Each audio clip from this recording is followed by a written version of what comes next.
If you want to make sure you don't miss a moment of this year's BlizzCon, you've come to the right place. We'll be here with you on the All Access channel for the next 2 days, bringing you all the big announcements, the developer panels, the talent and costume contests, and the closing night festivities as well. And of course, as always, we're going to be sitting down with some of your favorite Blizzard executives and developers to dig even deeper into what's on the horizon for every franchise. As always, we're going to be sitting down with some of your favorite Blizzard executives and developers to dig even deeper into what's on the horizon for every franchise. As always, we're going to be sitting down with some of your favorite Blizzard executives and developers to dig even deeper into what's on the horizon for every franchise. As always, we're going to be sitting down with some of your favorite Blizzard executives and developers to dig even deeper into what's on the horizon for every franchise. As always, we're going to be sitting down with some of your favorite Blizzard executives and developers to dig even deeper into what's on the horizon for every franchise. As always, we're going to be... Oh, wow.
Hey guys, I hope you can hear it. Say if you cannot.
You have sound?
Yes, have a good time. That's the most important thing. We're here at BlizzCon. Everyone here is amazing. We're just gonna have a good time, Rachel. That's what it's all about, right, guys?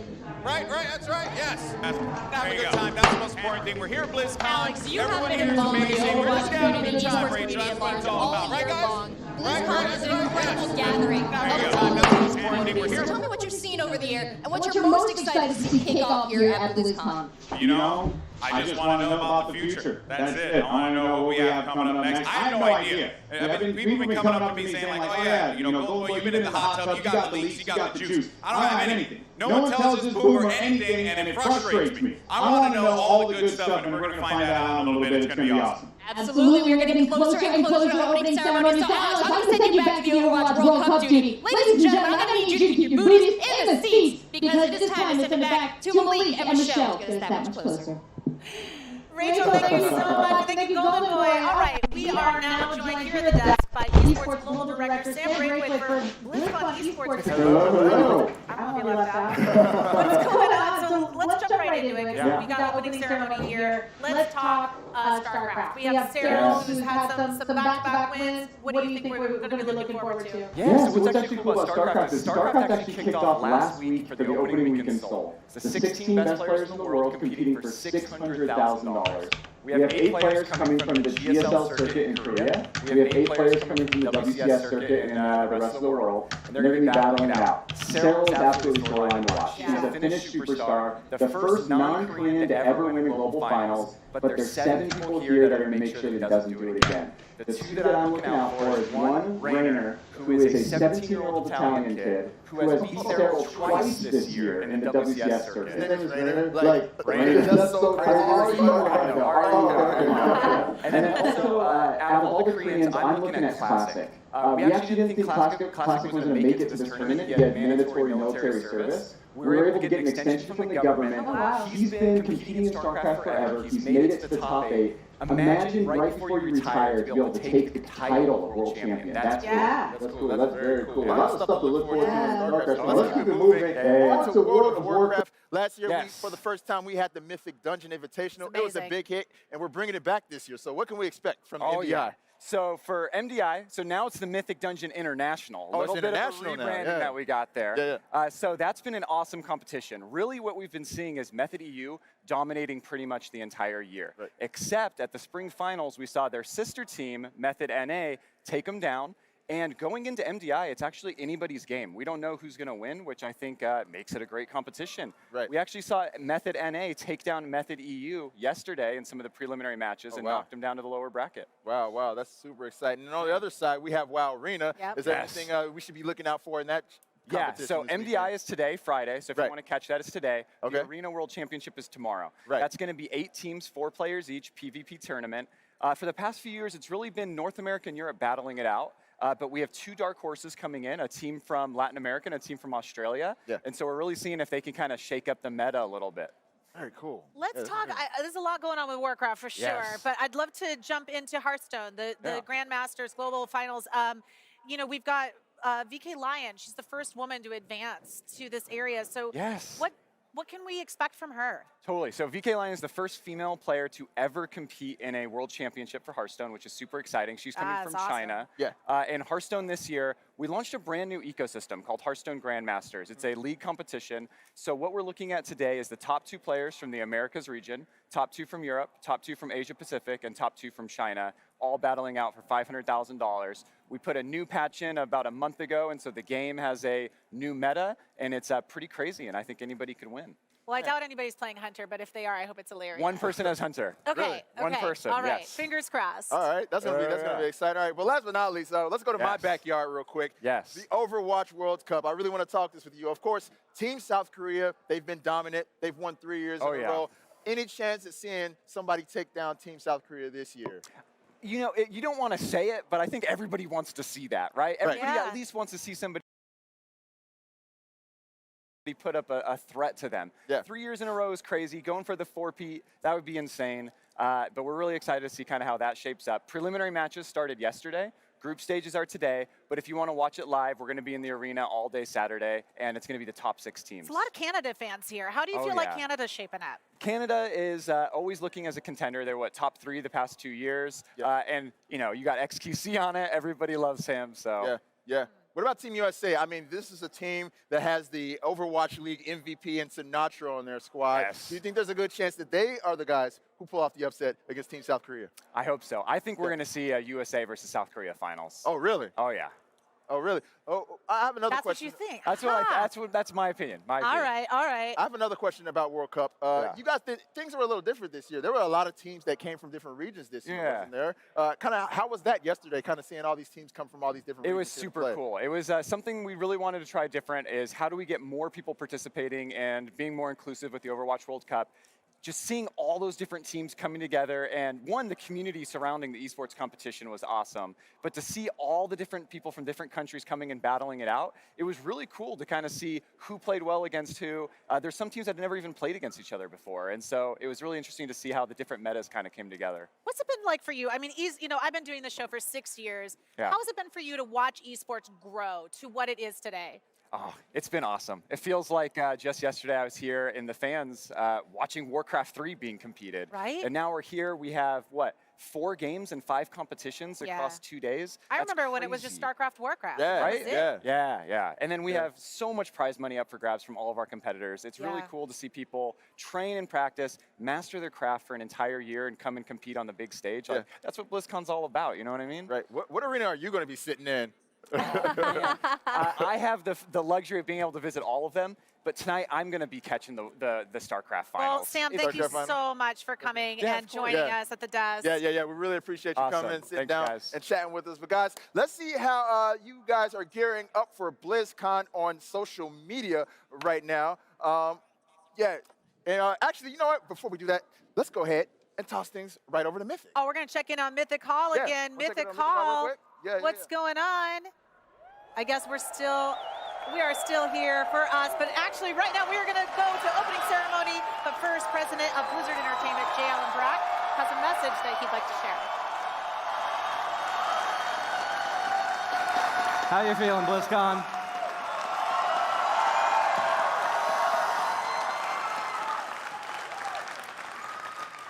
Before we start the opening ceremony, I want to say a few words.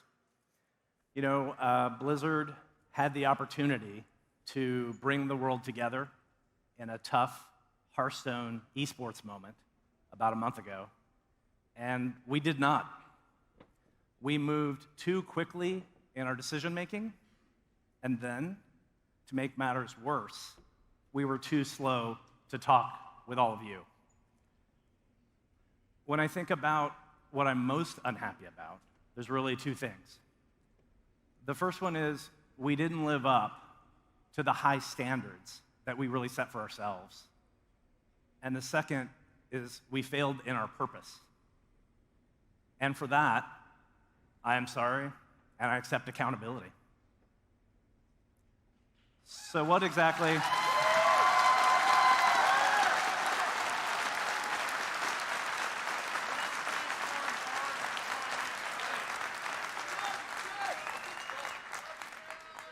So what exactly is our purpose?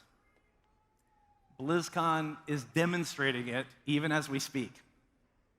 We aspire to bring the world together in epic entertainment. And I truly believe in the positive power of video games.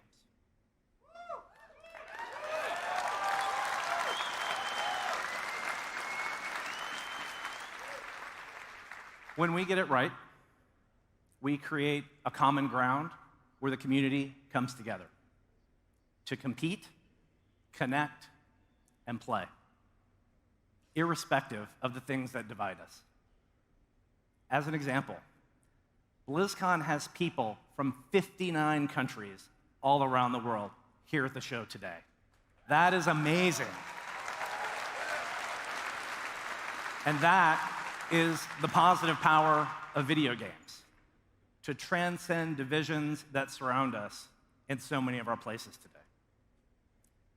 We will do better going forward. But our actions are going to matter more than any of these words. As you walk around this weekend, I hope it's clear how committed we are to everyone's right to express themselves in all kinds of ways, in all kinds of places. I've actually seen and heard many of you expressing yourself this morning. You use your vacation and your family time to be here in Anaheim with us, and we are so grateful that you're here this weekend. Our best moments are here in our shared passion for Blizzard games. So once again, BlizzCon has brought us together, and today you're going to see a lot of the hard work of the Blizzard team.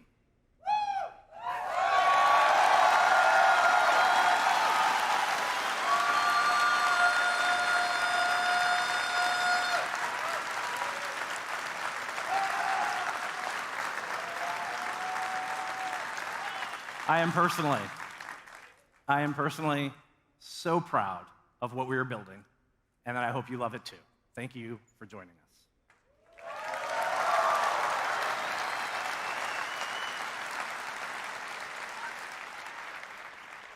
So, are you ready to start the countdown?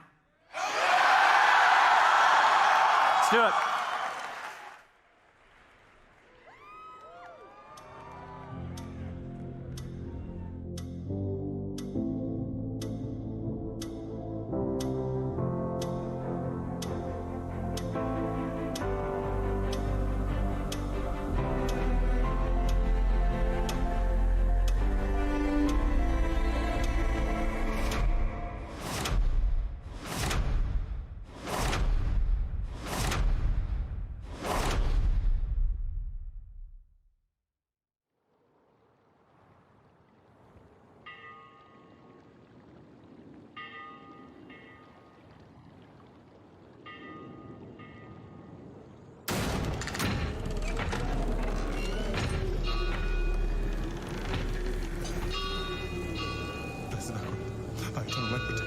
Thy divine wisdom guides me. Though my path is wrought with darkness, guide my soul to thy sacred light.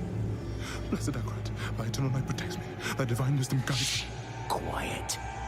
Though my path is wrought with darkness. Shut up.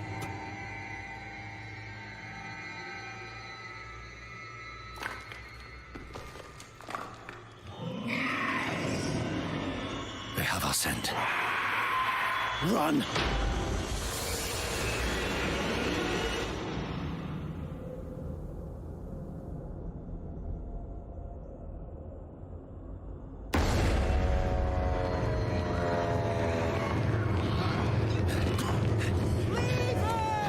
Just keep running.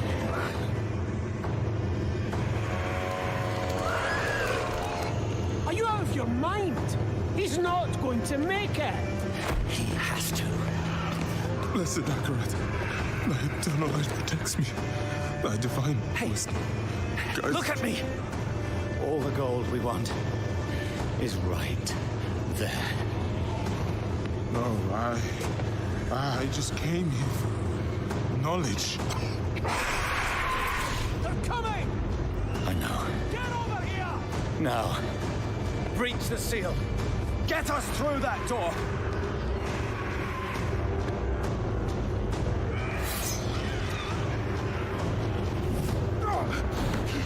Oh, Lord, help me.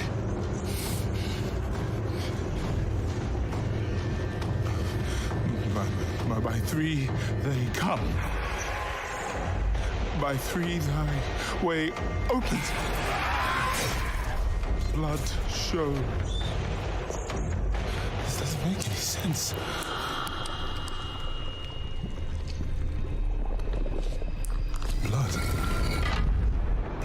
Blood is the key. Blood is the key! What? I need two of you! No! Go! I'll hold them! Go!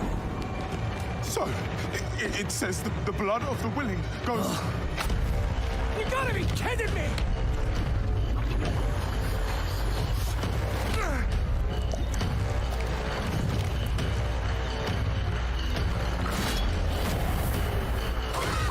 It worked! We have to help him! He's dead already.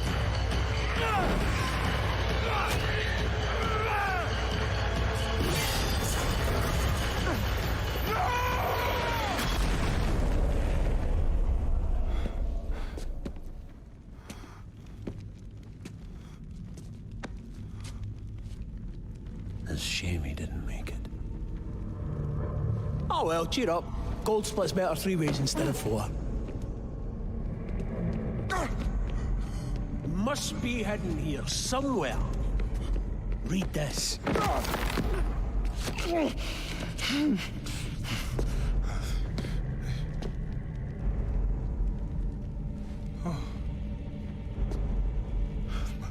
By 3 they come, by 3 thy way opens, by the blood of them willing. Hail, hail the Creator. Oh, hail the daughter of... Oh no, no. What about the coin? What's it say? This is forbidden. This is a summoning. I cannot speak. Don't lie to me! We came here for treasure. What is this place? I don't know. Maybe it's a temple. Or a tomb, or...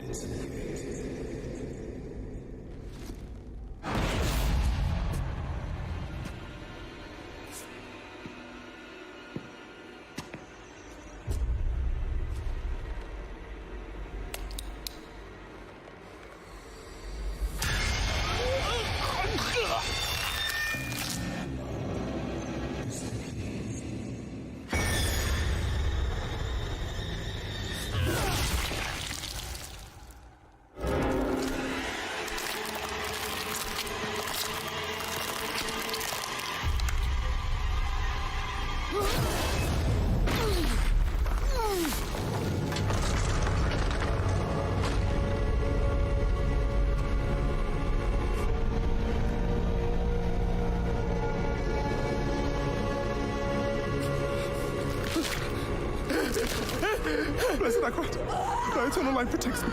The divine wisdom guides me. Though my path is wrought with darkness, guide my soul to thy sacred ways. Only of this we see thy salvation.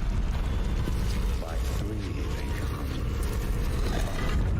Thy way opens. By the blood of the willing.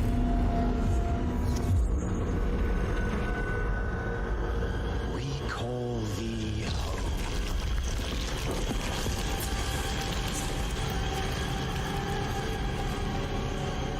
Come. Blessed Akrat, thy eternal light protects me. Thy divine wisdom guides me. Though my path is Open wrought your with eyes. eternal light protects me. Eternal light protects me. Thy eternal light protects me. Eternal light protects me. Eternal There light... is no light here. You came to the darkness for knowledge.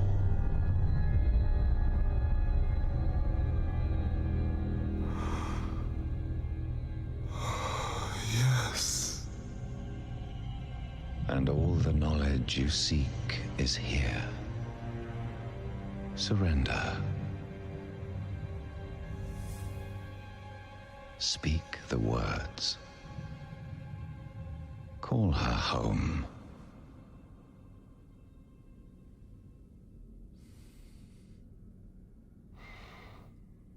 By 3 they come. By 3 thy way opens.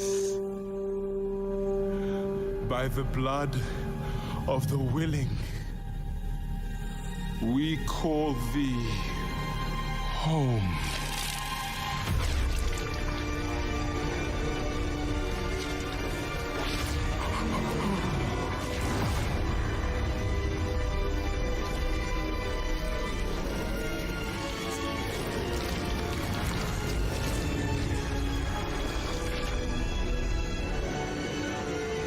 Hail, daughter of hatred. Creator of sanctuary.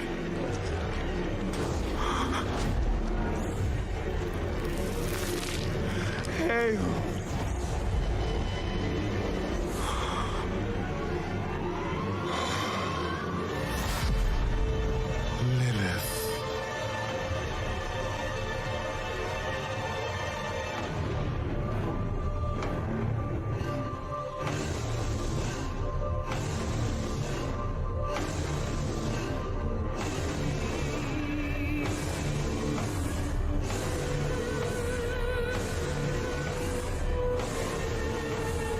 Blessed Mother, save us.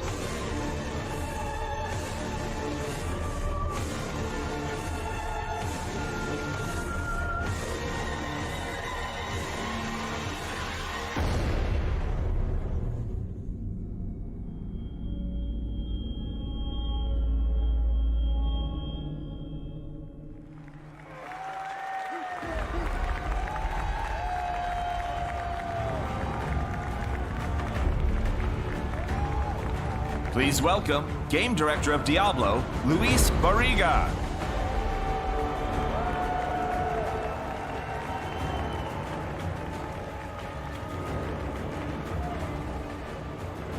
Good morning, BlizzCon! It is so very good to be here. I want to thank all of you for coming, and a big thank you to Blizzard Cinematics for starting things off the right way this weekend. I know you all want to hear about the game, so let's get to it. Diablo 4 is darkness, world, and legacy. Let's start with darkness. Diablo 4 is dark. You just saw the cinematics, so you know exactly what I'm talking about. Whether it's the art, the story, or the horror elements that we've embraced, the first thing you will notice about Diablo 4 is that we are going back to the franchise's darker roots.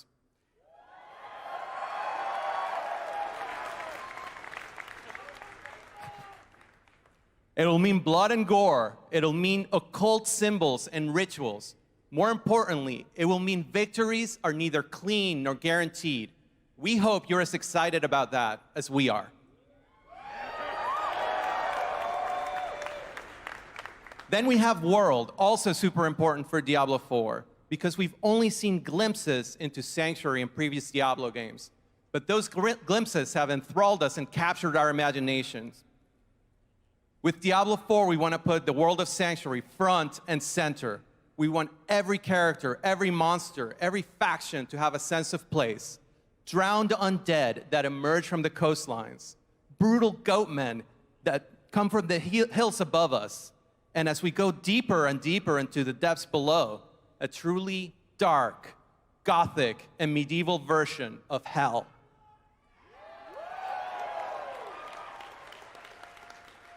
The world is also how you'll experience most of our game. It is there that you will find enemy camps and friendly towns alike.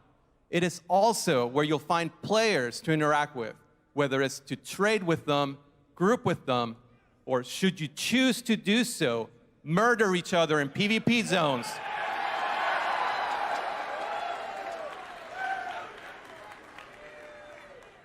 Finally, legacy. Whether it's the sense of dread from Diablo 1, or the classic class lineup and loot chase that we still are inspired by from Diablo 2, or the best-in-class visceral and fluid combat from Diablo 3 that we still enjoy, we are approaching this series with complete reverence, and we hope that it shows. If you are new to the series, we want you to feel like we did when we first played Diablo. If you're a longtime fan, we think this is the game you've been waiting for. Isometric, action RPG, developed for PC, PlayStation 4, and Xbox One.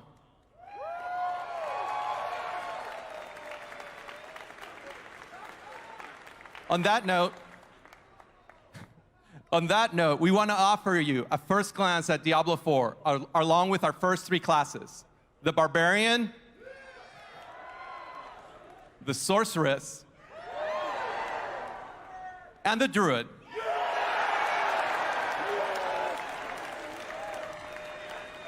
On behalf of everyone on the Diablo 4 team, it is our absolute pleasure now to share with you the world premiere of the Diablo 4 gameplay trailer.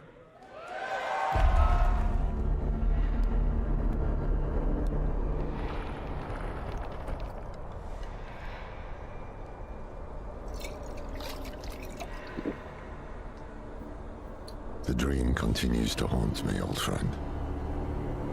It always starts with a journey to a distant land. There I find a city in flames. Streets choked with corpses. Unthinkable destruction. I witness senseless slaughter. Brother against brother. Pure hatred. And then, executions, agony, suffering surrounded me until my turn comes. They burn my eyes, break my bones.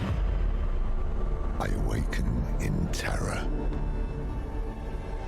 There's no one left to stand against them.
Think me mad, old friend, but I know these dreams. They tell of the future.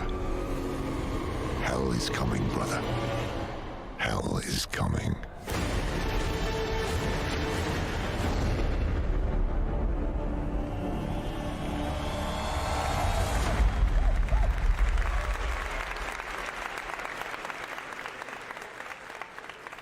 All right, how'd you guys like that first look?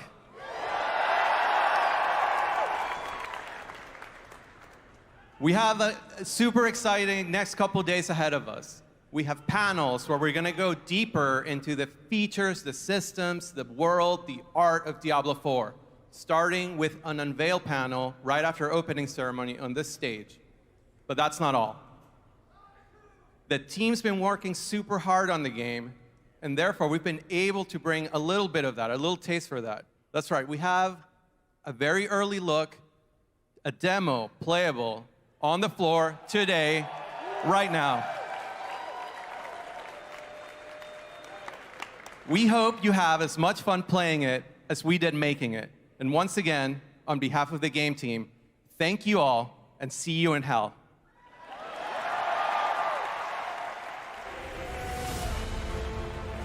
Please welcome Game Director of World of Warcraft, Ian Hazakostas.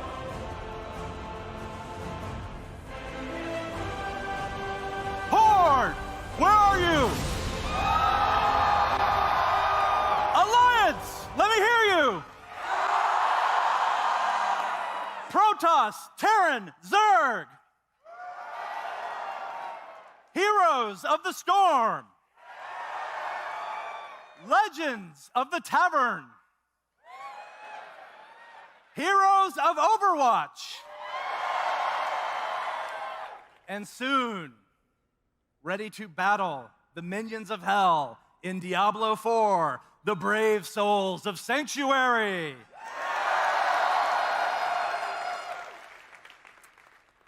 It feels really great to be able to say the words Diablo 4 out loud.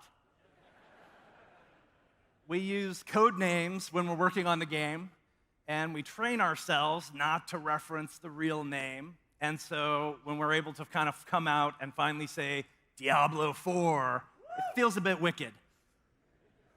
Diablo 4. We've actually had Diablo 4 in development for some time. You know, when we come before you, we want to ensure that when we reveal Diablo to you, that we could give you a good look at the dark vision of Sanctuary, along with a playable experience here at BlizzCon. You know, I've personally spent a lot of time playing Diablo over the years, and a lot of love has gone into this game, and I really hope everyone enjoys it. So let's talk about what else is here for us at BlizzCon, our Baker's Dozen BlizzCon, lucky number 13. We see BlizzCon as the place where the Blizzard community can have a home away from home. It's our home, too, because many of us have grown up playing Blizzard games. We've forged lifelong friendships. We've made memories.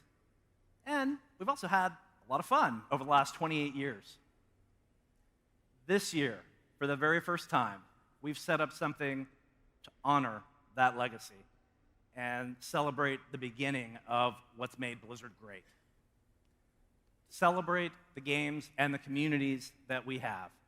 We're excited to debut the Blizzard Arcade in Hall E.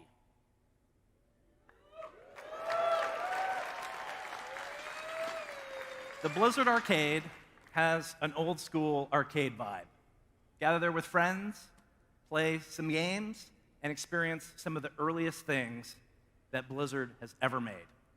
For the very first time at BlizzCon, we have Rock and Roll Racing, Blackthorn, and the Lost Vikings. If you've never experienced these games before, or if you have and you want to relive the magic, then the arcade is a great place to hang out. Joey Ray's Bar, as well as the Slaughtered Calf Inn are there, so you're welcome to kick back, relax, and enjoy. But the arcade isn't just a celebration of where we've come from. It's also a showcase of some of our new announcements. Let's talk about StarCraft 2.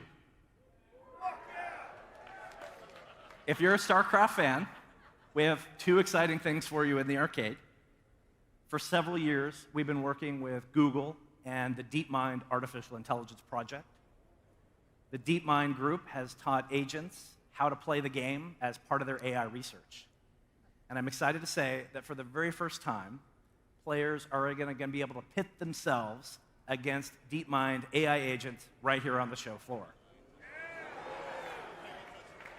We have master level agents, we have a diamond level agent, and just a quick note that if you try this, you will not win.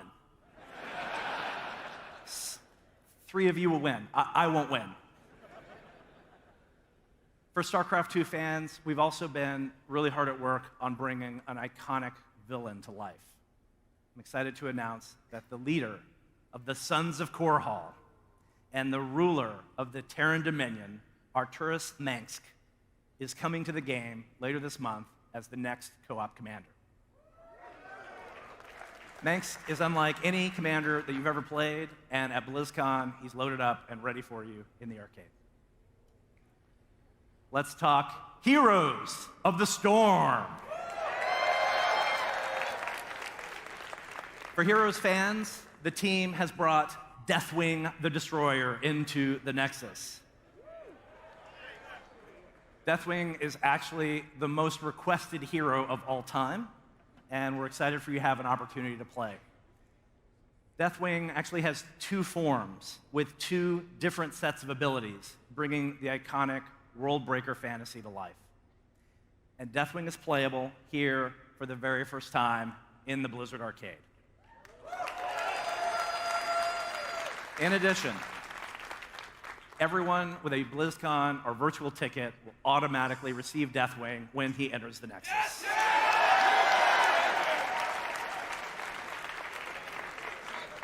one more thing to talk about with Heroes, and it's that in celebration of BlizzCon, all Heroes are free from now until November 10th. So if you've ever wanted to jump in and play, now's a great time. We have one other thing in one of our real-time strategy game in the Blizzard Arcade for you. It is called Warcraft 3 Reforged.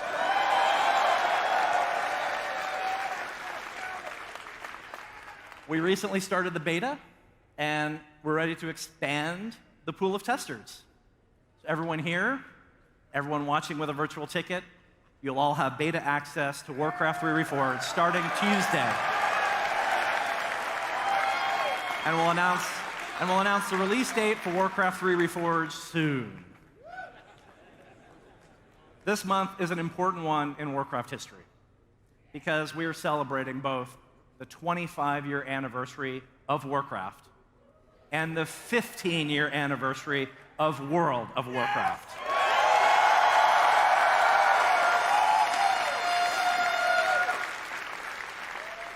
We kicked off that celebration 2 months ago with the launch of WoW Classic. And we've been excited to welcome back millions of players to Azeroth. It's been a really amazing experience to see the beginning of the game all over again. You know, many of you, I've heard cursing your limited bag space. Many of you are experiencing Baron's chat, maybe for the first time. And some of you have even gone back to feed your hunter pets.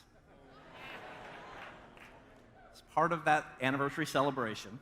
And in remembrance that for some of you, your favorite flavor is vanilla, we have vanilla ice cream for sale in the WoW concessions area. You think that you want this, and I think maybe that you do.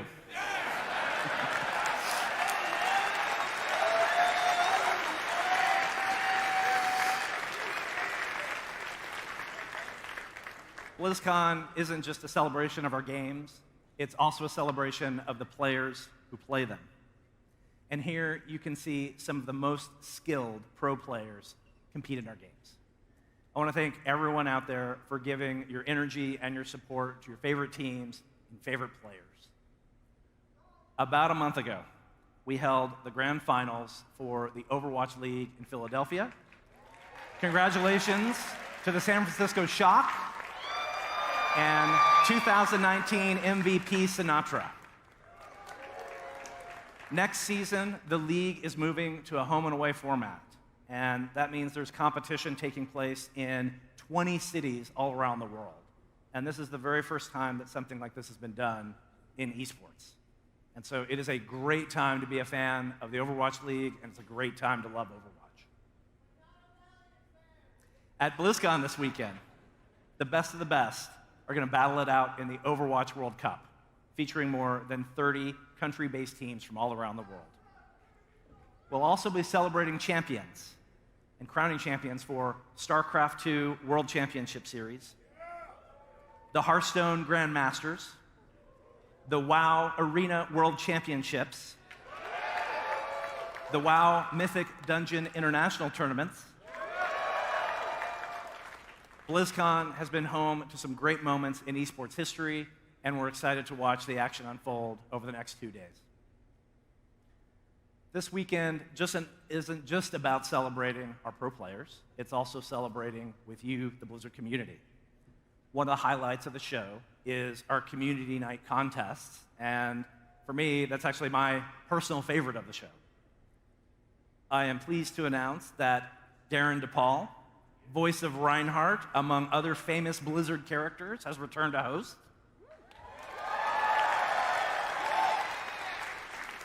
This is one of the places where you really see the vibrant and creative gaming community that is Blizzard and is BlizzCon come to life. And we're really excited about the talent that everyone demonstrates. All right. In closing, I just want to say there's a lot of people out there that are Blizzard employees, and they're there in the crowd. And the reason that all of us are here is you. We're here to celebrate this moment with you. You know, we really look forward to this weekend. This is a highlight for us all year to come together and to celebrate all the passion of Blizzard Games. And so, all of you watching, we are grateful. Thank you for being here with us. BlizzCon, be good to one another. Welcome home.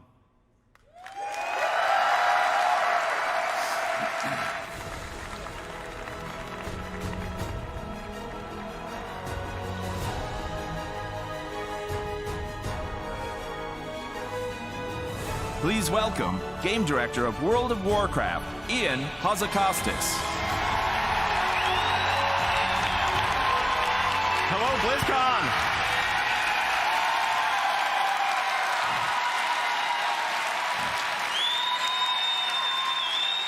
I am so honored and humbled to be up here with all of you on behalf of World of Warcraft as it turns 15.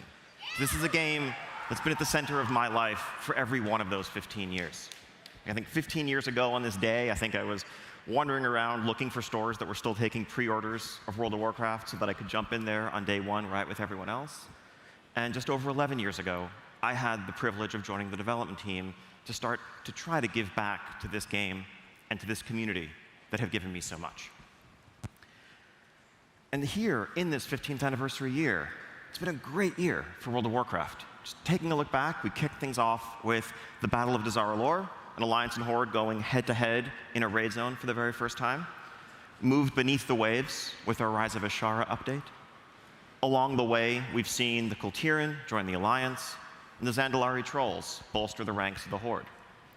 And of course, we have Mechanomes and Volpera waiting in the wings to join them in our upcoming Visions of N'Zoth update. And of course, just over 2 months ago, we launched this little game called World of Warcraft Classic. And as Jay said, it's been incredible watching millions return to Azeroth as it stood before the Cataclysm. Whether you are returning home to an old friend after a long time away, or experiencing it for the very first time. It's been an incredible journey, and here, on the 15th year of World of Warcraft, this community stands as strong as it ever has.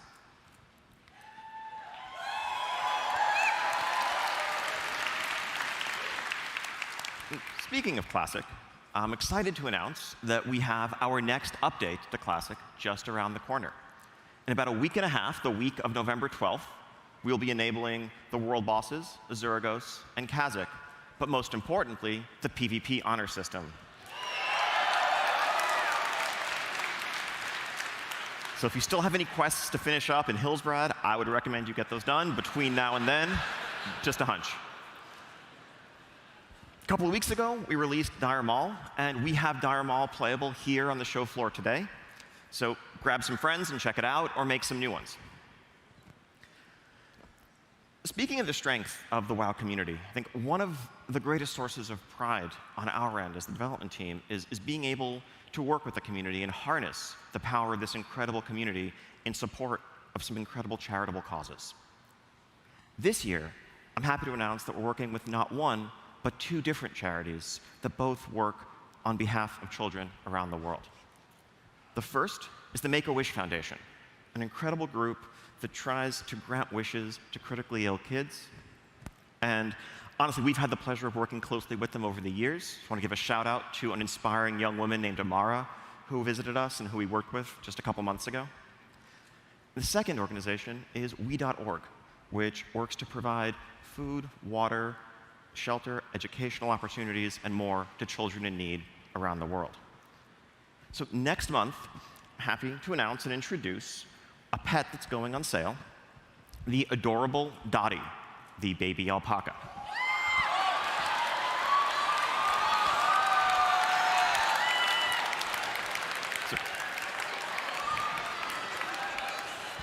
So if you thought that Dolly and Dot were your best friends, wait till you meet Dottie. She'll be worming your way into hearts everywhere in early December, and all proceeds from sales of Dottie from then through the end of the year go to benefit the Make-A-Wish Foundation and We.org.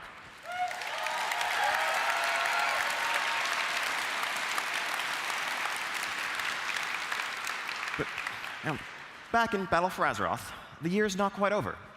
we have this 15th anniversary celebration that's just around the corner, and I mean just around the corner. This coming Tuesday, November 5th, we will be enabling all the 15th anniversary events in-game. First off, that is a throwback battleground, Korak's Revenge, inspired by the original Alterac Valley. So dig in, get ready to storm that bridge as you push your way into Stormpike. And next, we have a set of throwback raid experiences inspired by some of the greatest raid encounters of the early days of WoW, from Kael Thas through the Lich King. Players who complete all three of those experiences will be able to earn their very own Obsidian Worldbreaker mount inspired by Deathwing.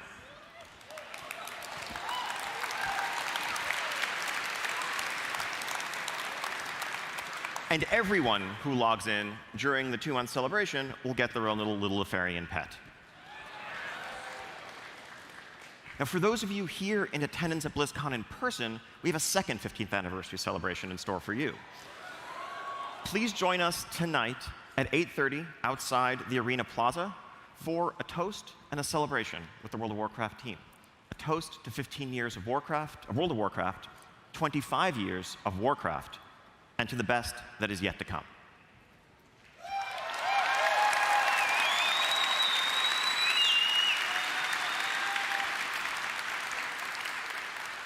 Now, as fun as it's been reflecting on the last 15 years and this past year in World of Warcraft, we all know that the most exciting part of BlizzCon every year is getting to hear and to talk about what's coming next. And so that raises the question, really, where would we go from here? What is next in store for Azeroth? I mean, it's, as we stand right now, the Horde and the Alliance are perched on the edge of a tenuous armistice, finally putting an end to the battle for Azeroth that has ravaged their world. And yes, the forces of N'Zoth and his old god minions are looming, but I've seen some pretty reliable data mine spoilers that suggest that we're going to come out on top in this one. Don't tell anyone. And so after, really what's been a rough few years for Azeroth, between the assault of the Iron Horde and the Burning Legion and everything that's gone on since, I think things might finally be looking up for Azeroth. It's, all these threats have been taken care of, just sunny days and clear skies ahead. Personally, I can't think of any unaccounted for loose ends or anyone who might be lurking in the shadows, thirsting for revenge. Can you?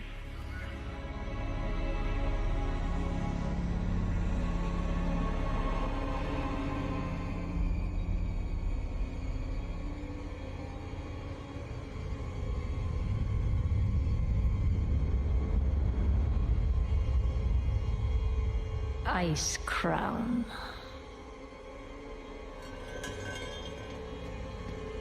A monument to our suffering.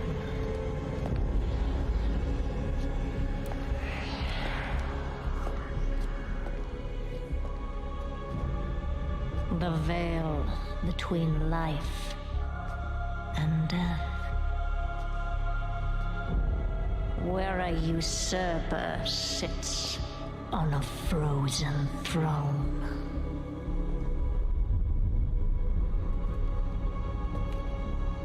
But no king rules forever.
Unfit to wear this crown.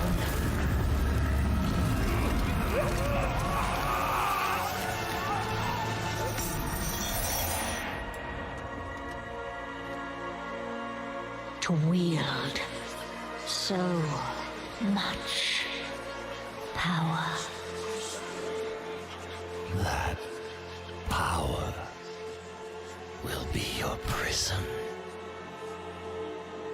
This world is a prison.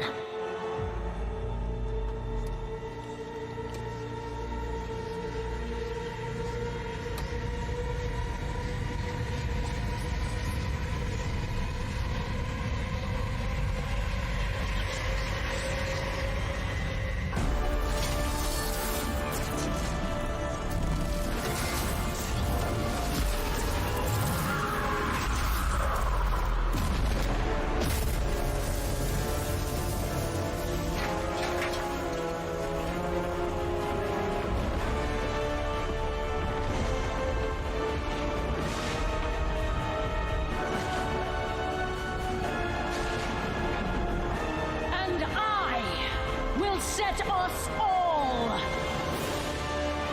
free.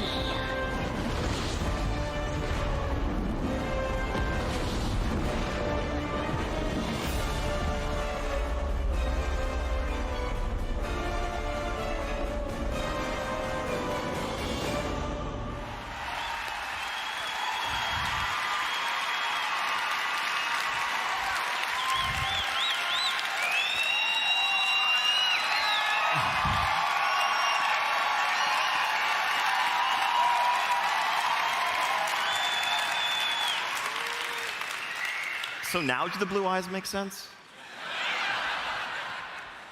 So yeah, that just happened. We were once told by King Tyrannus that there must always be a Lich King. And now, for the first time, there is none.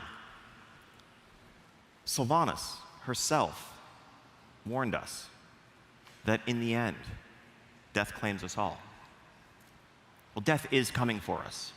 And if we want to stand a chance, we are going to have to go where no living soul ever has. We are going to the Shadowlands, the world that is the afterlife for the entire Warcraft universe. Now, along the way, we will get a chance to meet some of the fallen and learn their fates. But this is not a familiar world full of orcs and trolls and dwarves. This is an ancient and mysterious realm that predates the Titans themselves.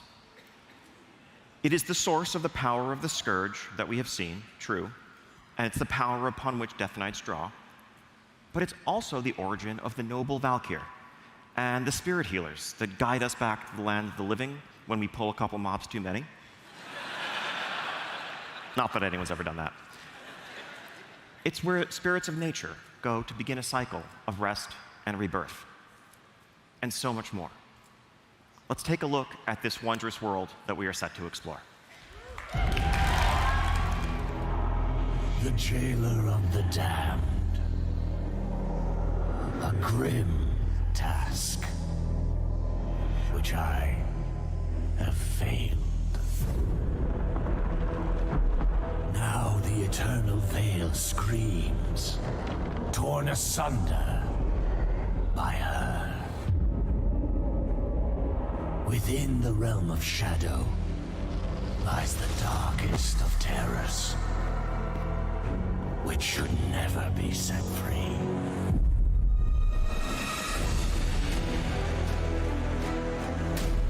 Shadowlands are infinite. Their terrors and beauty were never meant for mortal eyes. I wonder if they can bear to behold all that awaits them.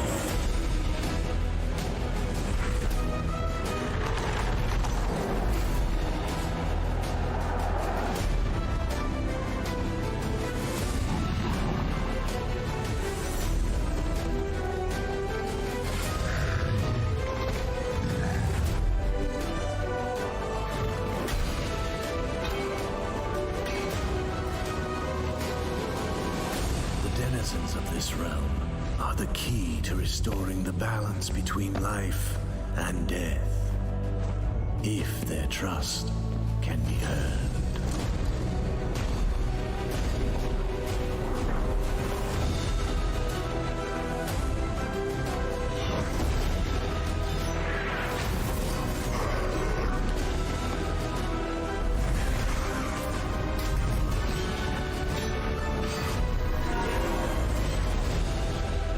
Death comes, and the end of everything is just the beginning.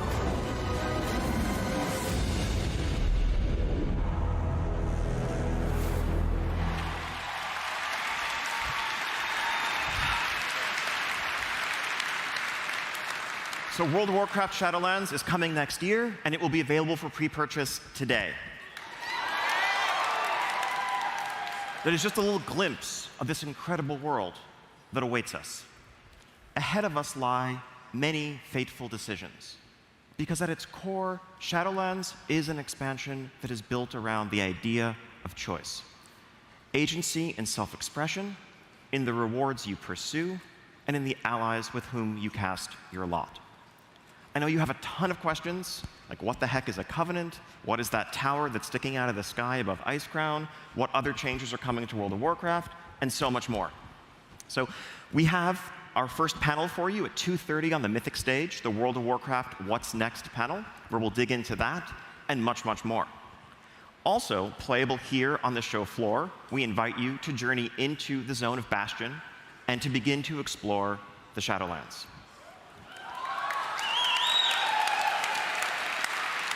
Thank you all so much, and it's going to be an incredible weekend ahead. I can't wait to share it with all of you.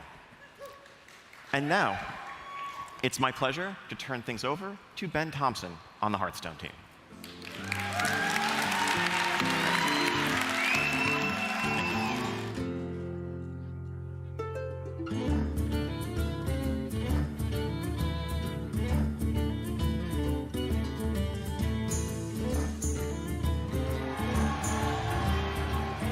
What's up, BlizzCon? So thrilling to be here with you today. Holy cow level, that Diablo announcement.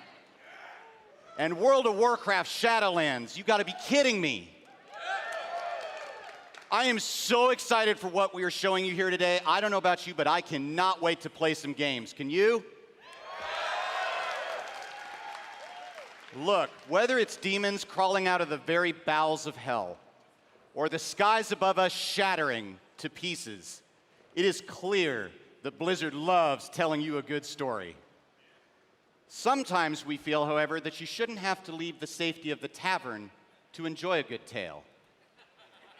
We believe some of the best stories are told right here at home.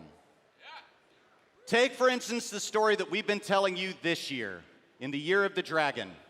For the very first time, we've introduced you to a story that is taking all 3 sets to tell. It is so big and so awesome.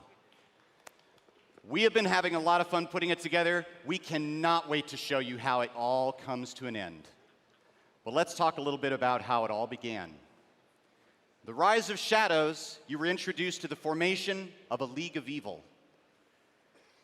Their plot to steal Dalaran and just how you helped them do it.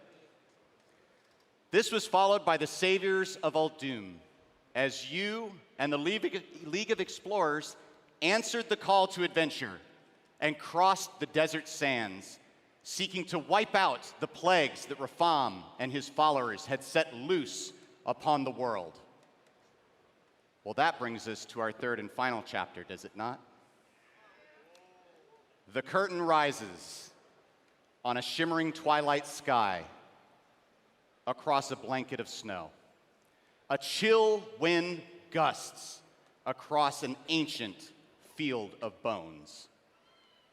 Now, the League of Evil and the League of Explorers, well, they've chased each other across all of Azeroth to arrive here in Dragonblight.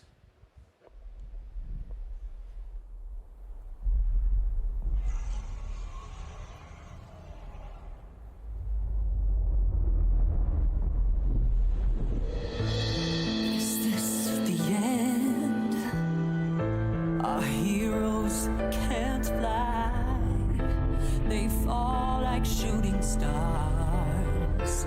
Will anyone survive?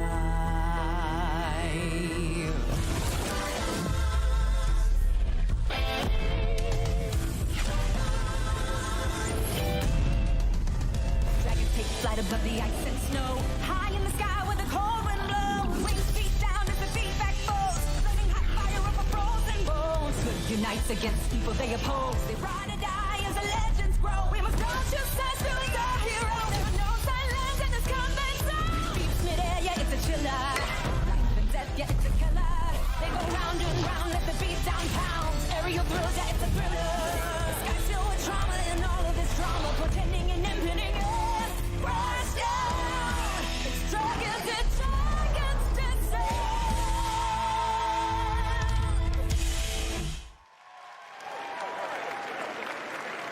That's right. The Year of the Dragon is going to finally earn its name with more dragons in a single Hearthstone expansion than ever before. Now, you're going to recognize quite a number of these from Azeroth's storied history, but we've stuck a couple in there of our own devising as well for you to enjoy. Descent of Dragons also introduces a handful of new mechanics and one all-powerful new keyword as well. You want to dive in and take a look? Let's do it. Now, it wouldn't be right to make a set based around dragons without at least acknowledging the most terrible, the most feared and fearsome dragon ever to walk the world of Azeroth. No, not Deathwing. It's the progenitor of all dragonkind, the fearsome Galakrond. Galakrond is Hearthstone's newest hero card. That is to say, he takes the place of your own hero when you put him into play. He also brings with him a powerful new battle cry and his own unique hero power. But here's the key. He becomes stronger, more powerful, when you make use of our newest keyword, Invoke.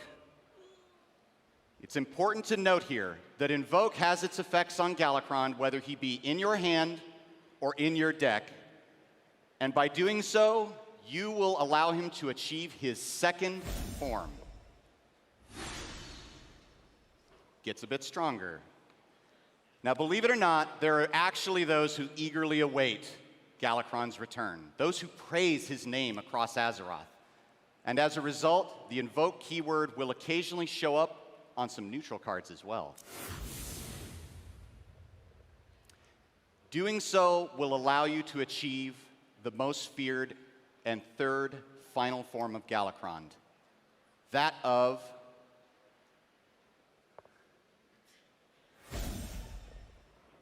Galakrond, Azeroth's End. Now, I don't know if this actually signals the end of all of Azeroth. Frankly, from what we've just seen, I'm pretty sure that's Sylvanas' job now. But it sure as heck signals the end of any game of Hearthstone he's in if you can appropriately pull off the Invoke mechanic. All 5 classes aligned with the League of Evil will have access to the terrible power of Galakrond and be able to harness it for themselves in the form of a unique hero, bringing a unique battle cry, and a one-of-a-kind hero power as well. Now, Rafam, he takes care of his friends. He is assured that everyone will receive a copy of all 5 Galakrond legendary hero cards for free just for logging in when the set launches.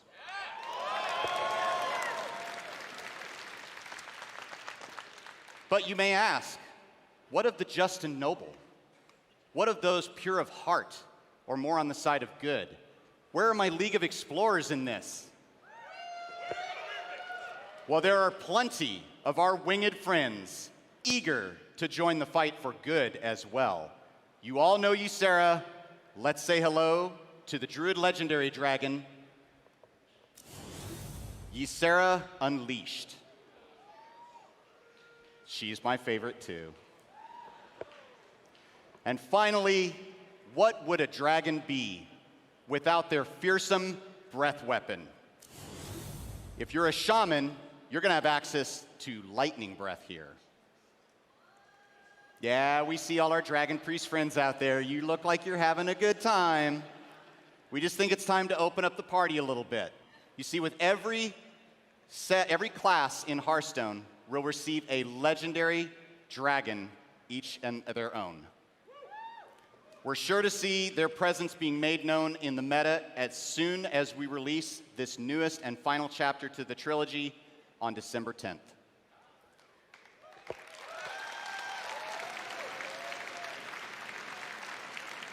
But for those of you looking to dive into the action a little sooner, pre-purchase begins today. Now, normally that'd be it for Hearthstone.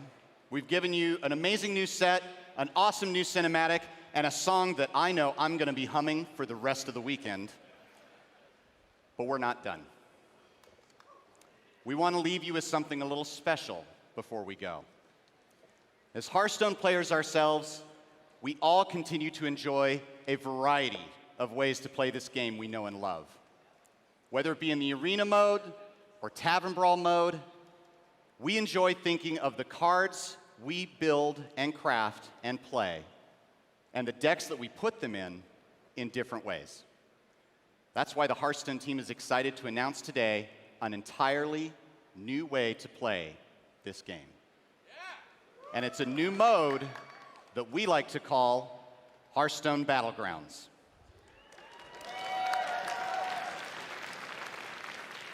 Hearthstone Battlegrounds is an 8-player mode that is inspired, all 8. 8-player mode that is inspired by the popular auto battler genre with a few Hearthstone twists. In this mode, you and 7 other players are challenged to recruit minions and send them into battle against your opponents until only one victor remains. This is the first new mode to come to the game in some time. We have had so much fun making this, and we've had even more fun playing it. So much so, in fact, that we're excited to dedicate the entirety of the Hearthstone demo area here at BlizzCon to Battlegrounds over the next 2 days. The open beta for this new mode is going to start on November 12th. But for those of you here today, watching at home with the virtual ticket, or pre-purchasing Descent of Dragons, well, you're going to get to enjoy this all starting on Tuesday. We couldn't be more excited to announce even more and talk about more cards and things related to Descent of Dragons and Hearthstone Battlegrounds on the Mythic stage at 3:30. We look forward to seeing you all there.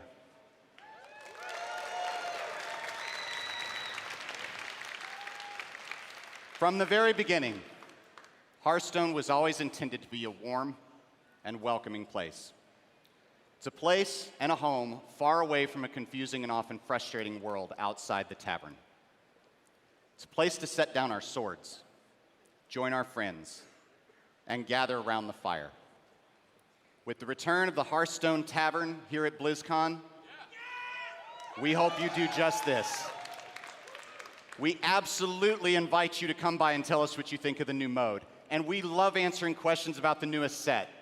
But mostly, we hope you just drop by, if only to take part in the warmth and the friendship that the tavern has to offer. I know I'll be there, and I look forward to seeing each and every one of you.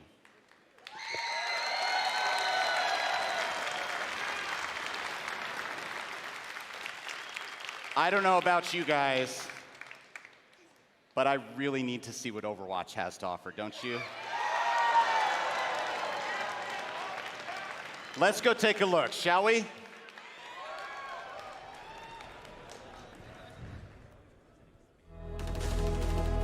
30 years ago, the Omnics declared war.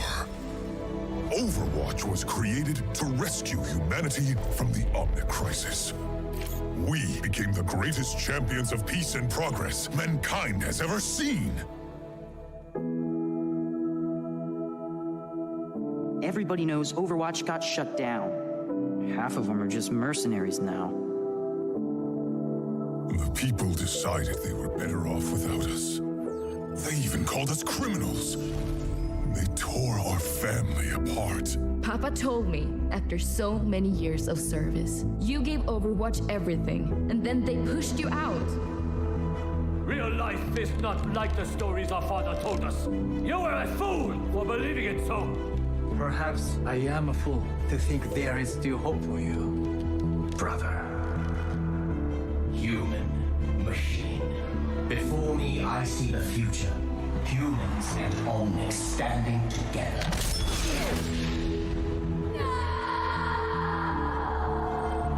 The second Omnic crisis continues. The conflict between Omnics and humans has now claimed over 15,000 lives. But look around. Someone has to do something. We have to do something. Always remember, never accept the world as it appears to be. Dare to see it for what it could be. Winston? It's been too long! What is this? This is broadcasting on the Overwatch emergency frequency. I got a call. They're getting the band back together. They want me, but really, they need you. I have been called. I must answer. Always. The enemy is out there and getting stronger. The world is changing once again, and it's time to pick a side. We can make a difference again. The world needs us now, more than ever. Are you with me? Yes, Winston. I am with you.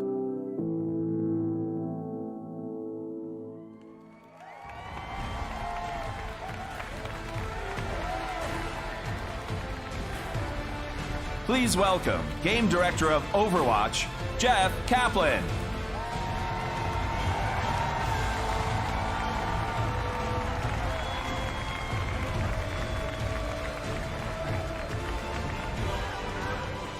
Y'all doing? You having fun?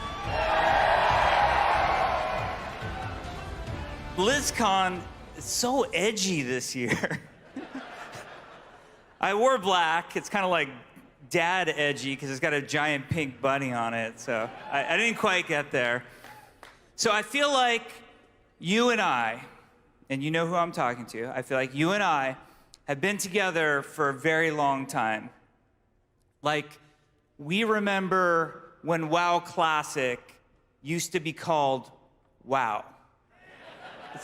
We've been around together. I have something, don't ever say that. I have something that I'm very embarrassed to tell you now, and I'm only telling you because we have this close relationship. I totally forget what I'm supposed to say right now. Like, I don't have a clue. Just drew a blank. Anybody who knows me knows I can just ramble forever about anything. But luckily, I can, from the internet, I can read everything I'm supposed to say from the last week.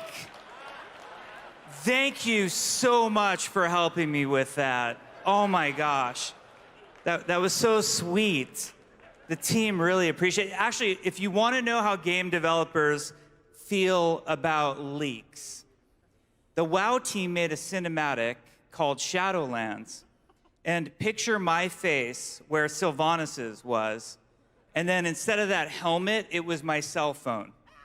And that's, yeah. I should probably talk about Overwatch now. I'm just digging a hole, you know? So a very dear friend of mine, 5 years ago, on this stage, almost to this very day, a gentleman by the name of Chris Metzen. And let him hear it. He's watching with us right now.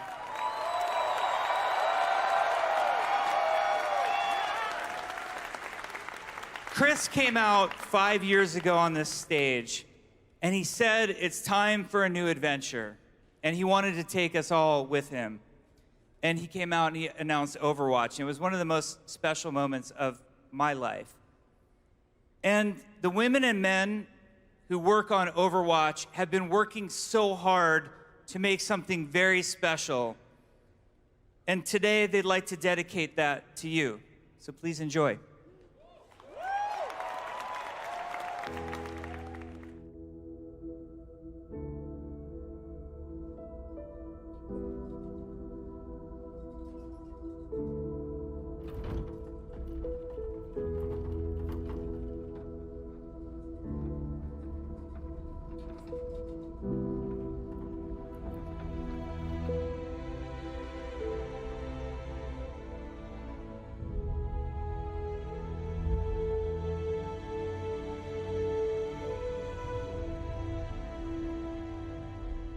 Winston? What's on your mind, May? Do we have enough people for this mission? As long as we stick together, we'll be fine.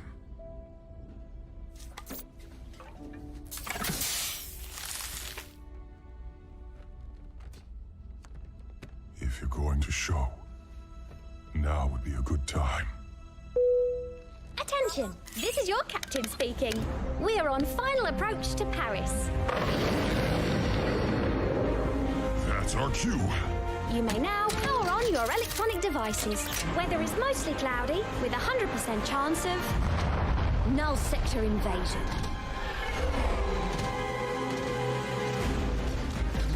Winston, clear as a spot to land. We'll be right behind you. You better be. Why is null sector attacking now? I don't know, May. But the people down there need help. And right now, we are all they've got.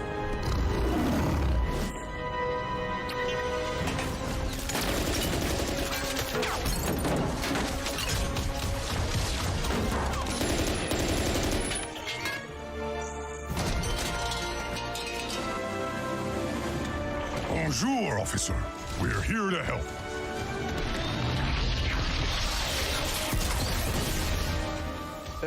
C'était un singe?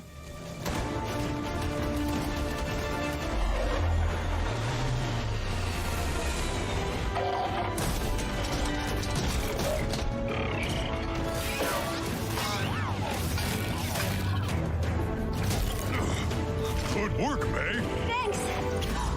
Watch your back! Get the civilians to the ship. You got it! What was that?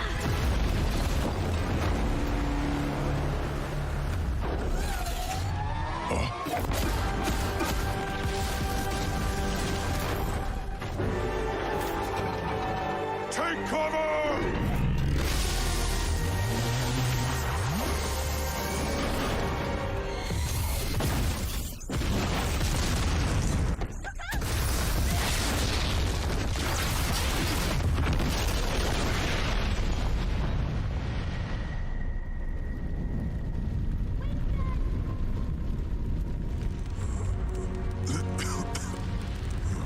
May, stay with me! Winston! She needs help. We can't stay here.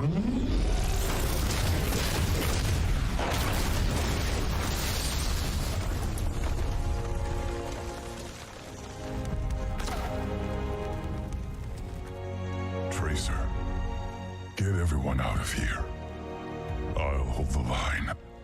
But you said to stick together. Don't worry. I'll be right behind you. You'd better be.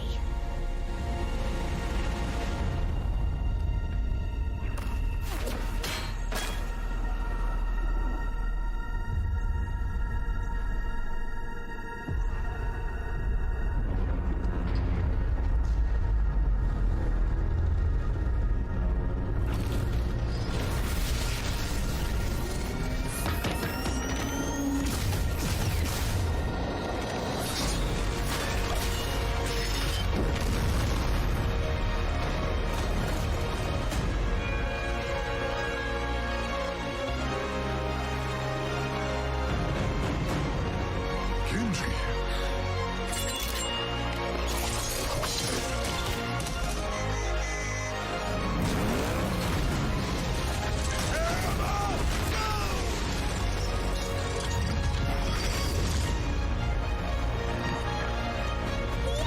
The cavalry's here!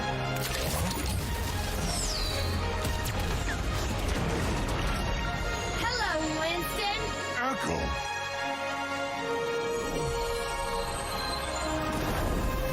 Let's get you back in the fight.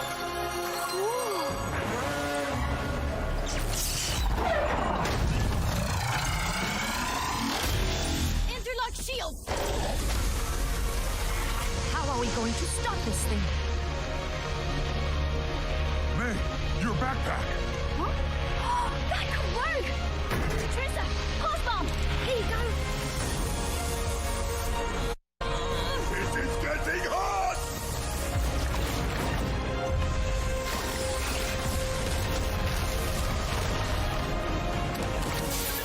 Ready! Go on!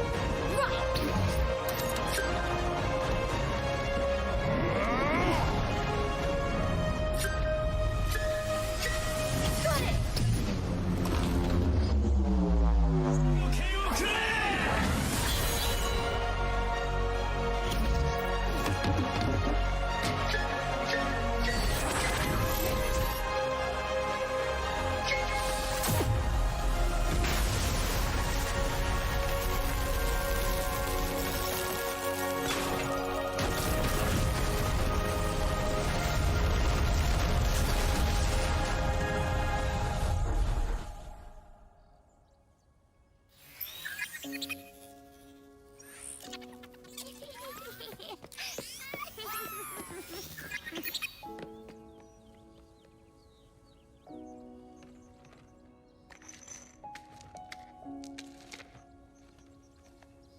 Victory is ours, my friends! Hi, Lena. Brigitte? Oh my gosh, you've grown! Oh, everyone, this is May. Hi, everyone. Nice to meet you! Reinhardt. Good to have you on board. Thank you. Monsieur, does this mean Overwatch is back?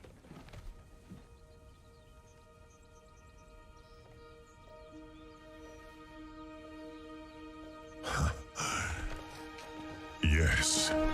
Yes, we are.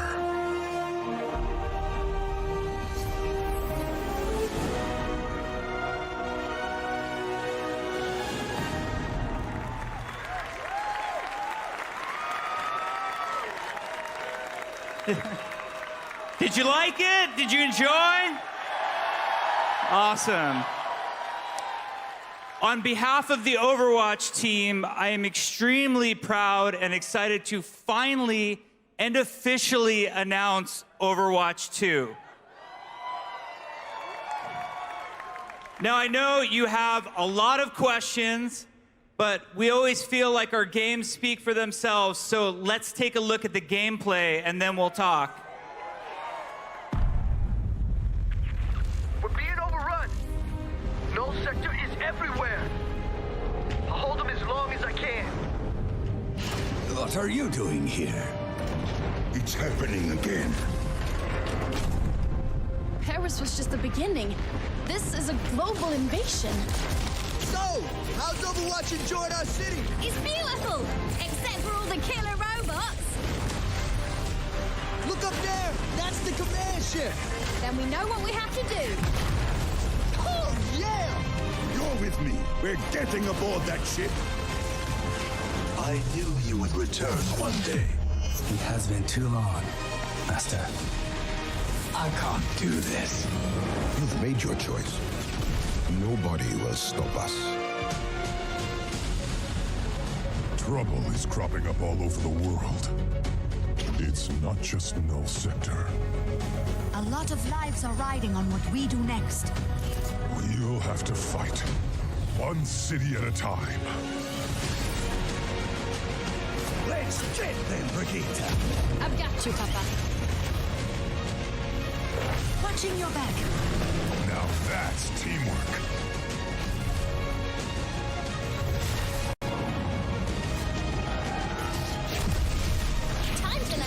new tricks.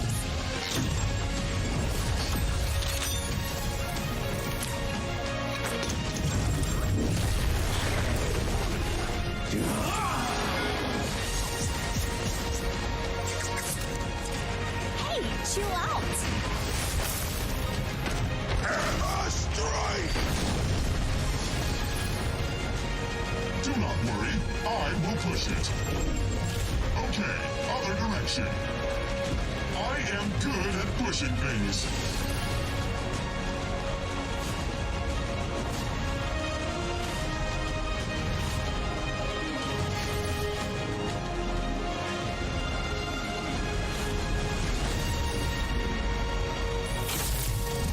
Sojourn here.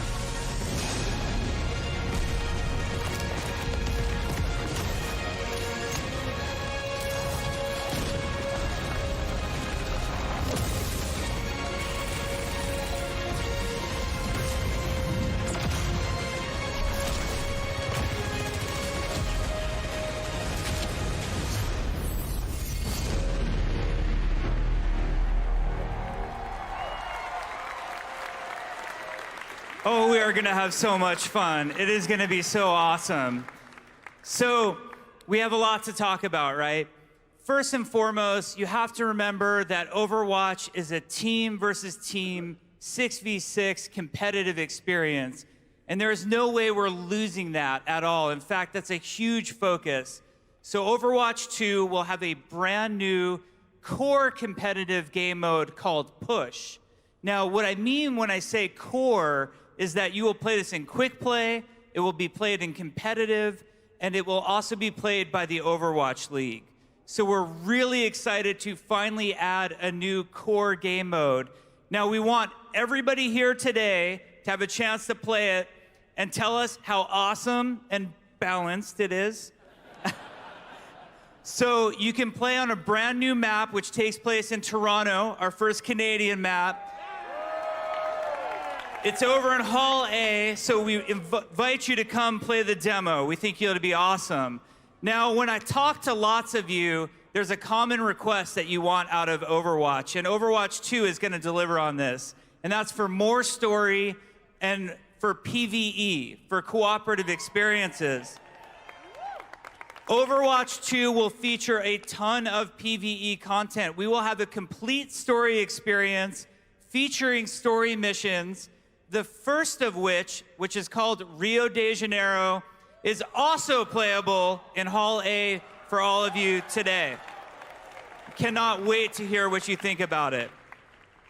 In addition, as you saw, we have something called hero missions, which hero missions are focused on highly replayable cooperative experience. The analogy we like to use on the team is similar to what adventure mode is to Diablo versus its campaign. That's what hero missions are intended to be. And they're powered by this really cool progression system where you can level up your heroes, get more powerful, customize your abilities, do different talents. It's going to be a ton of fun. Now, you might have also noticed the heroes all have a new look to them. Every one of the 31 heroes, plus more, are getting an upgraded look to them. And there's a really awesome panel that's going to happen tomorrow on Saturday in here that is going to go through all of the engine upgrades that are coming to Overwatch 2 and all of the new looks and explanation of the new art style that I'm really excited about. Now, Overwatch and Overwatch 2 at their core are all about heroes, and we know that we cannot make a brand new Overwatch game without having new heroes. So Overwatch 2, in addition to featuring Sojourn, who we are not talking about today besides just confirming that she is here, Overwatch 2 will feature multiple new heroes that will come with the game, and we're very excited about that. Now, a lot of you have questions, like why a sequel? Or what does that mean to me as a player of the original game? I put so much time into this game, I cared about it so much. Well, we thought about it, and for us as gamers, you know, sequels make us nervous more than anything else. So what we're hoping to do with Overwatch 2 is really redefine what a sequel means. And I think some explanation is in order right now. So for all original players of Overwatch, players of the current Overwatch game, you will get to play on all of the same maps as Overwatch 2 players, including all of the brand new maps that are coming to Overwatch 2. And you will get to play with all of the same heroes as Overwatch 2 players. It will be a shared multiplayer environment where no one gets left behind.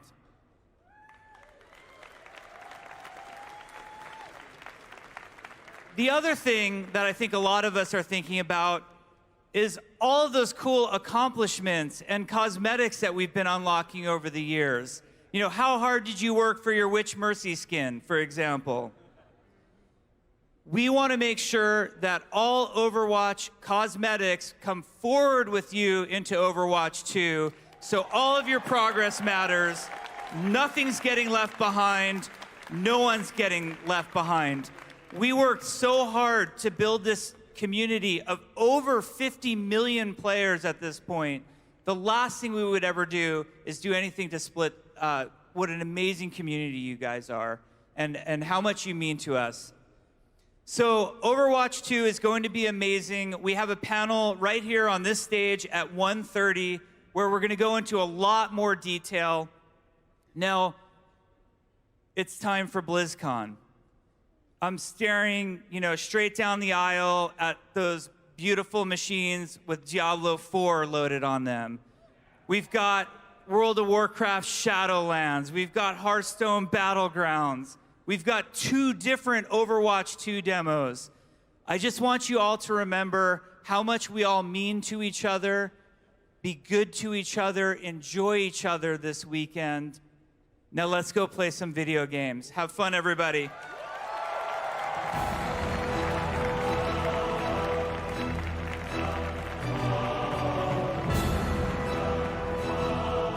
This concludes our opening ceremonies. Mythic Stage's panel presentations resume shortly with Diablo 4 Unveiled. Have a great BlizzCon.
Welcome to Diablo 4 Unveiled.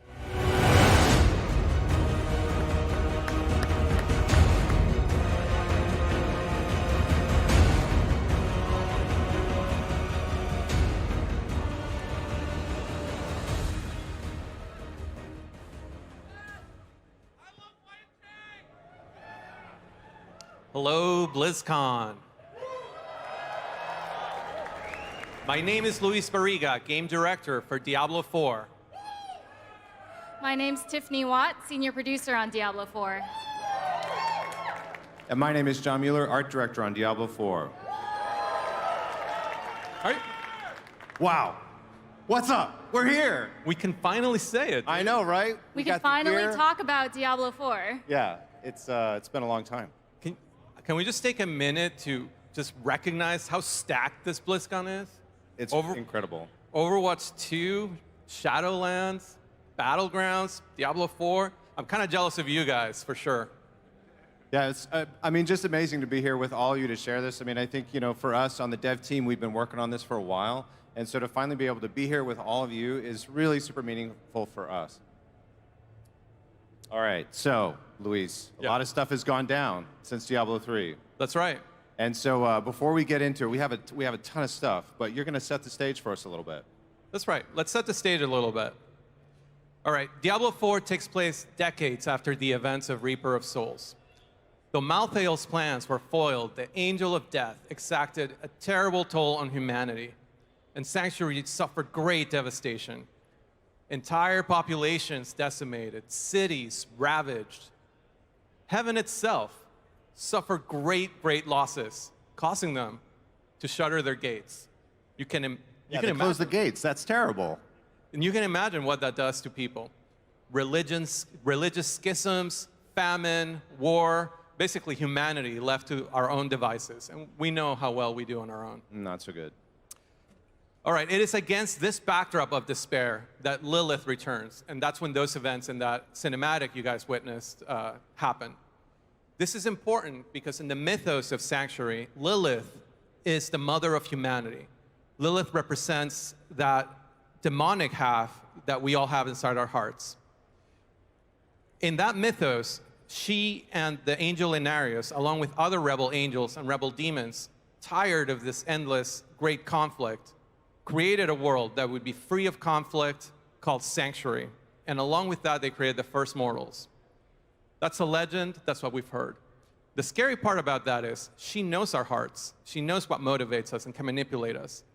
The other scary part of that, she's Mephisto's daughter. That's right. So she represents a link to an even greater threat, the greater evils. So even though she was summoned for reasons we were not ready to divulge quite yet, we know it can't be good. And with heaven having closed their gates, there's no one to answer our prayers. Even the Horadrim are but mad old men talking to themselves, talking to graves, clutching their bottles as hard as they once clutched their swords. Yeah, we can kind of identify with that, I think. Amen. All right, that's the stage upon which Diablo 4 is set. But let's talk a little bit more about Diablo 4. Help us out, Tiffany. All right, guys, we're going to go on a journey together. But before that, let's take a look at what Diablo 4 is. So Diablo 4 is a classic isometric action RPG. Surprise! That classic camera. We wouldn't let it go. No way. It's going to feature a dark, non-linear campaign. And we're not going to spoil any of the details about that campaign today, but you'll get to meet some of the folks in charge of it, including our new creative director, Sebastian Stempian. It'll be a shared open world with 5 distinct contiguous regions.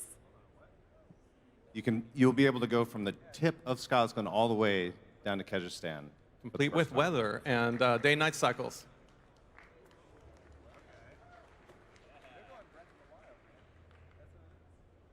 There are hundreds of dungeons to explore and hundreds of legendaries to find and equip. Did you see the legendaries in the Dark Gallery? You should check them out. Oh my. All right, there's 5 powerful classes. 3 that we announced today and are playable in the demo: the Sorceress, the Barbarian, and the Druid. The Druid, yeah. And it's being developed simultaneously for PC, Xbox One, and PlayStation 4. All right, so like Tiffany said, we're starting a journey together. You may recall in the opening ceremonies, Luis said that Diablo 4 is about world, legacy, and darkness. Who wants to talk about darkness? Yes. All right. At the highest level, what this means is that when you play Diablo 4, everything you will see and experience will feel immersive and faithful to the legacy of what we all love about Diablo. How's that sound? All right. I wanted to give you an idea what we mean when we say that. You might wonder, is it mature themes? Is it blood? Is it gore? There was a little bit of gore in that trailer, right? Just a little bit.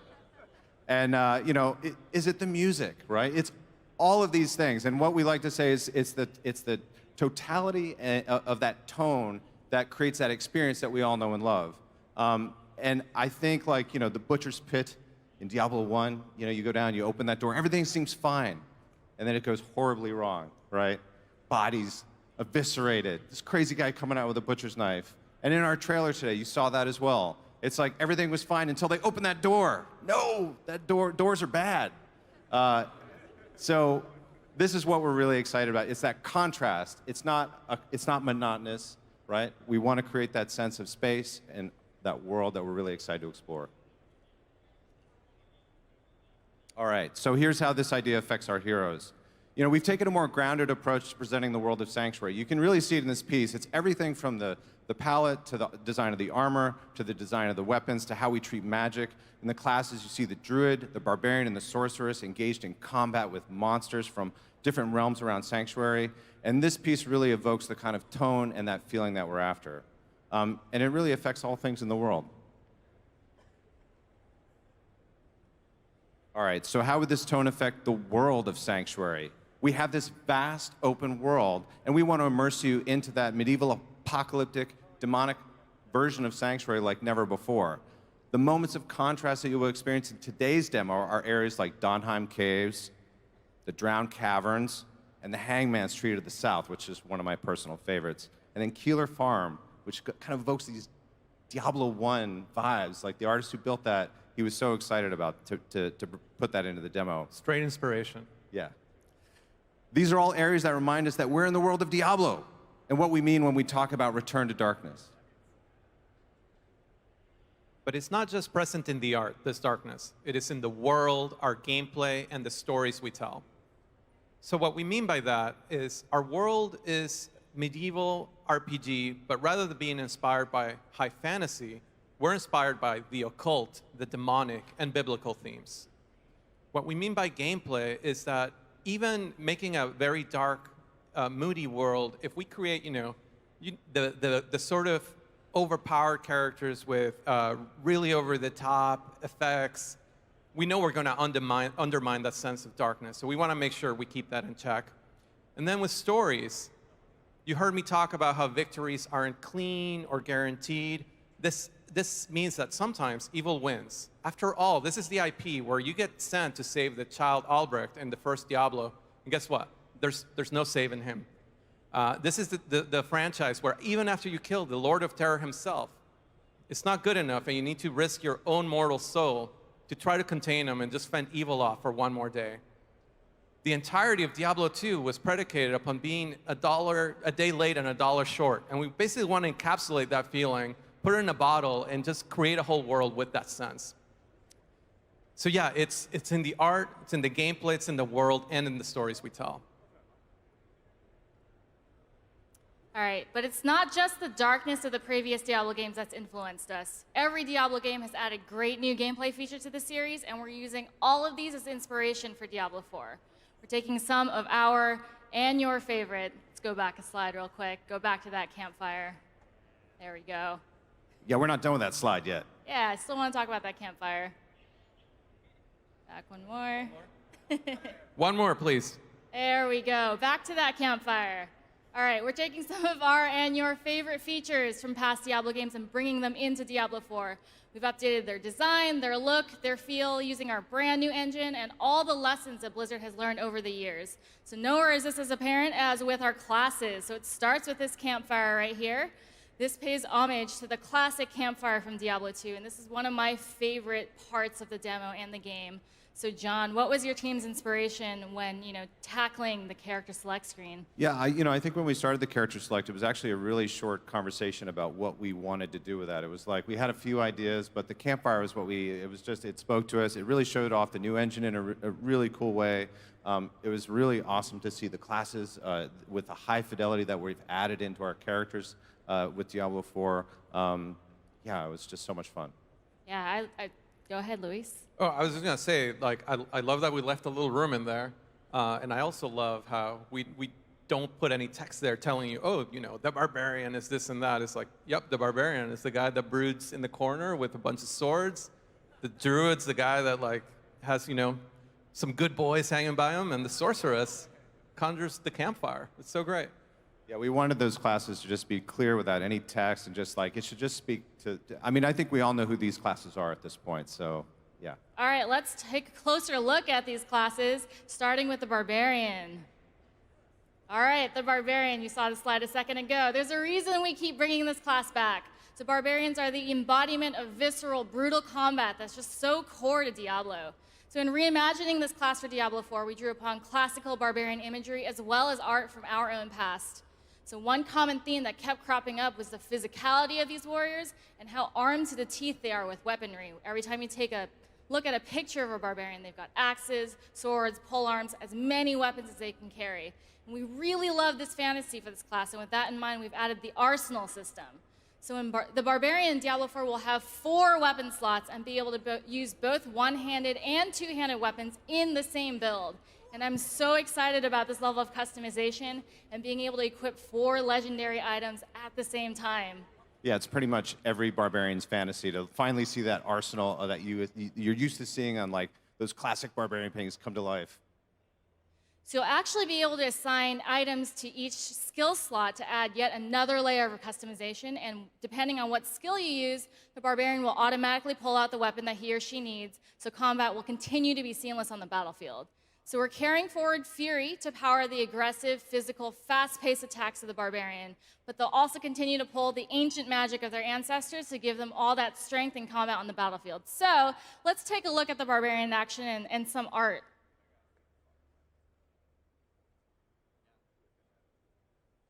Yeah, I love this piece. One of my favorites. Some of the legendary sets we've got in the works. Yes. With built-in blood. This guy's ready for action.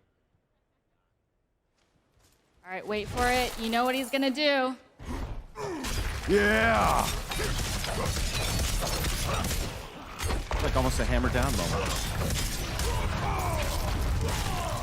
As a Barbarian player, I love that the team's taking some of the things that were formerly elemental magic, and now it's just more blood. Yeah, I think this is like every barbarian painting that I grew up with come to life, where he's just like, you know, wading into the crowd of enemies and just wreaking havoc. All right, let's look at our next class. Right, next up we have the Druid.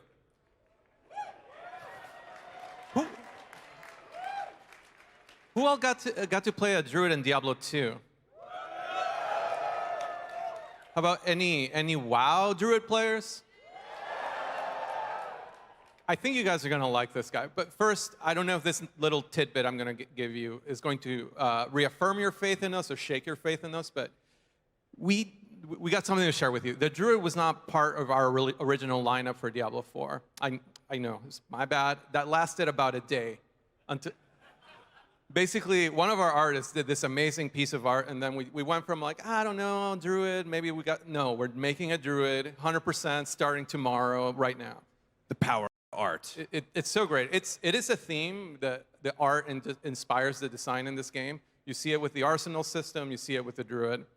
So one of the things that we said is like, hey, we love the idea of the Druid. How do we move it forward? One of the things that we did is we took some of that fire magic that didn't feel like it met the fantasy of being someone in tune with nature, and we replaced it with storm magic and earth magic. And we feel pretty great about that, and we have it in the demo if you guys want to check it out. We kept his nature companions, like the wolves, the ravens, the vines, all of that. And then the thing that we feel is the kind of the special sauce is he's always been able to be this master shapeshifter. He can turn into a werebear, he can turn into a werewolf, and you know, it was pretty cool. You'd be a bear and spam shockwave. That was pretty awesome. But we decided to move that forward with Diablo 4, and now we have something we call seamless shapeshifting. What that means, if you truly want to embrace the hybrid nature of the class, you can start an attack in one form, and you'll begin animating as smooth and fluid as the Diablo 3 combat you've enjoyed so far. We're leveling that up. So mid-swing, you will transform into the correct form. So you'll press that button for a werewolf attack, you'll start animating caster form, finish it in werewolf form. If you're surrounded by enemies, you can conjure up a boulder, push those enemies away, and then turn back into a werebear and charge into them. It's really, really cool. I really hope you guys have the time to play the demo, check out the Druid. But enough of me talking, let's see that stuff in action. That guy is not having a good day. I love these sets. Yeah, this was one of our first pieces we did for him when we were trying to figure out what was going to be so cool about him. Crazy mountain man. All right, look at those good boys.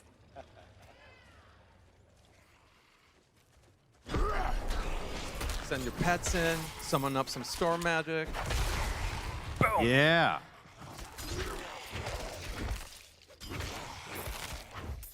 And don't worry if you've got a preferred form. You can just assign all your buttons to that form and just be a bear all the time if that's your Druid fantasy. And of course, Cataclysm, it just wrecks the battlefield.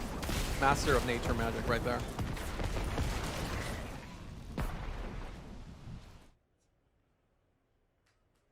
Yeah. You made a good choice about that art, I guess. It worked out. All right. The Sorceress, the Sorcerer is back. How exciting is that? Heck yes. Yeah.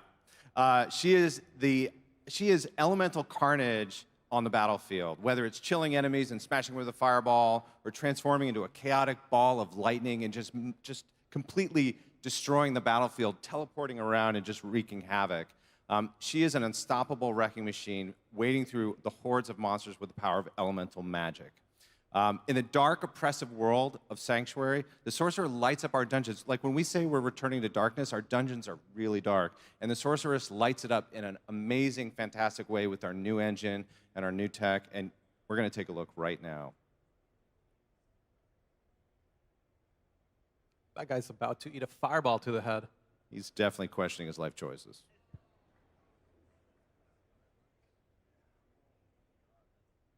Pentagrams, of course. Yeah, that classic D2 Sorceress.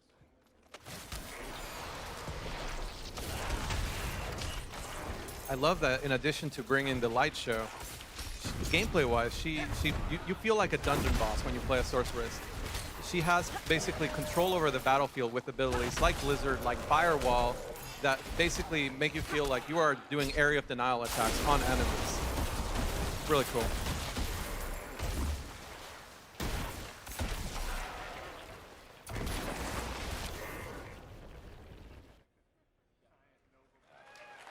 Super exciting. All right, so how you look in a game like Diablo as you're laying waste to the hordes of hell is pretty important, don't you think? You guys want more options for customization than you've had in the past? Of course. And we agree. And we're offering levels of customization in Diablo 4 more than we've ever had before, and allow you to make that barbarian of your dreams, that druid of your dreams. And this is just a few options that we have here today in our demo to kind of show you what appearances look like. And then these are some concepts of also where we're going with this. We really want to give you kind of like a template, and you can build on that fantasy however you want. So if you want to customize the hair, the skin, the jewelry, the scars, the tattoos, those kinds of things. And we really wanted to, we have a lot of these that we're planning, and it's something we're really excited about. We think you guys will like it.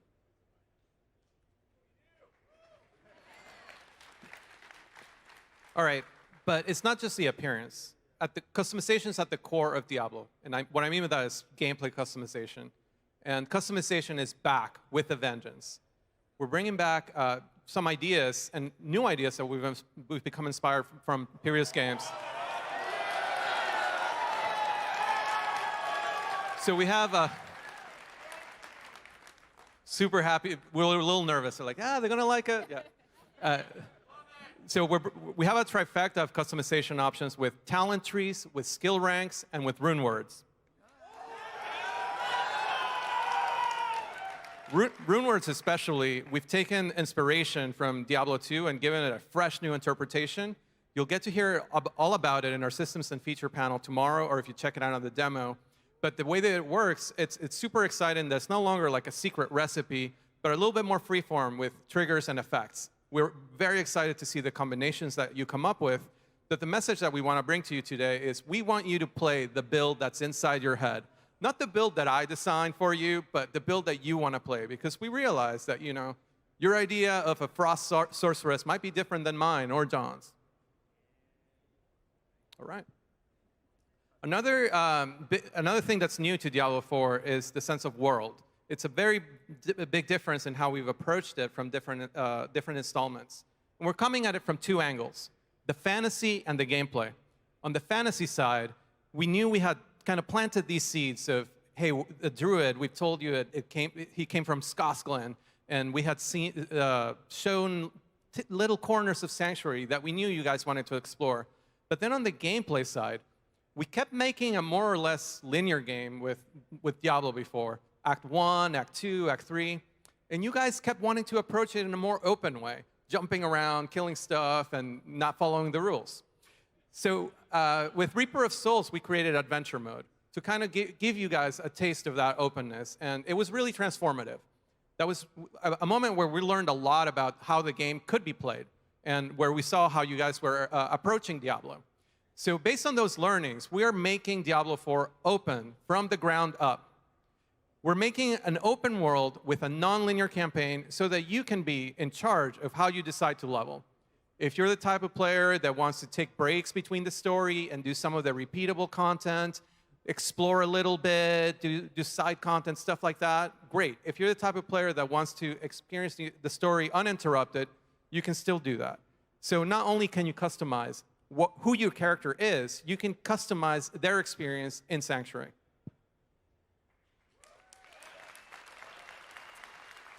Yeah, the world. This is something we're so excited about. I think when the concept team got a hold of this, this idea of this vast open world was really exciting and what we would present to the players. Diablo levels have always felt a little bit like, corridors or, I kind of skirt around the edges and work my way in towards the middle. But there was always that border that was a little frustrating. And I think for this game, those borders are gone. And so on the concept team, when we were kind of imagining what this space would look like, we had to imagine what that would be. And so, what if the region itself was 10 or 20 times larger than any previous Diablo region? So big that mounts might actually be required to cross these distances. There's going to be 5 connected regions to explore with distinct geological and unique biomes. We will have the icy mountains of Fractured Peaks. We're really excited about this one. It's beautiful.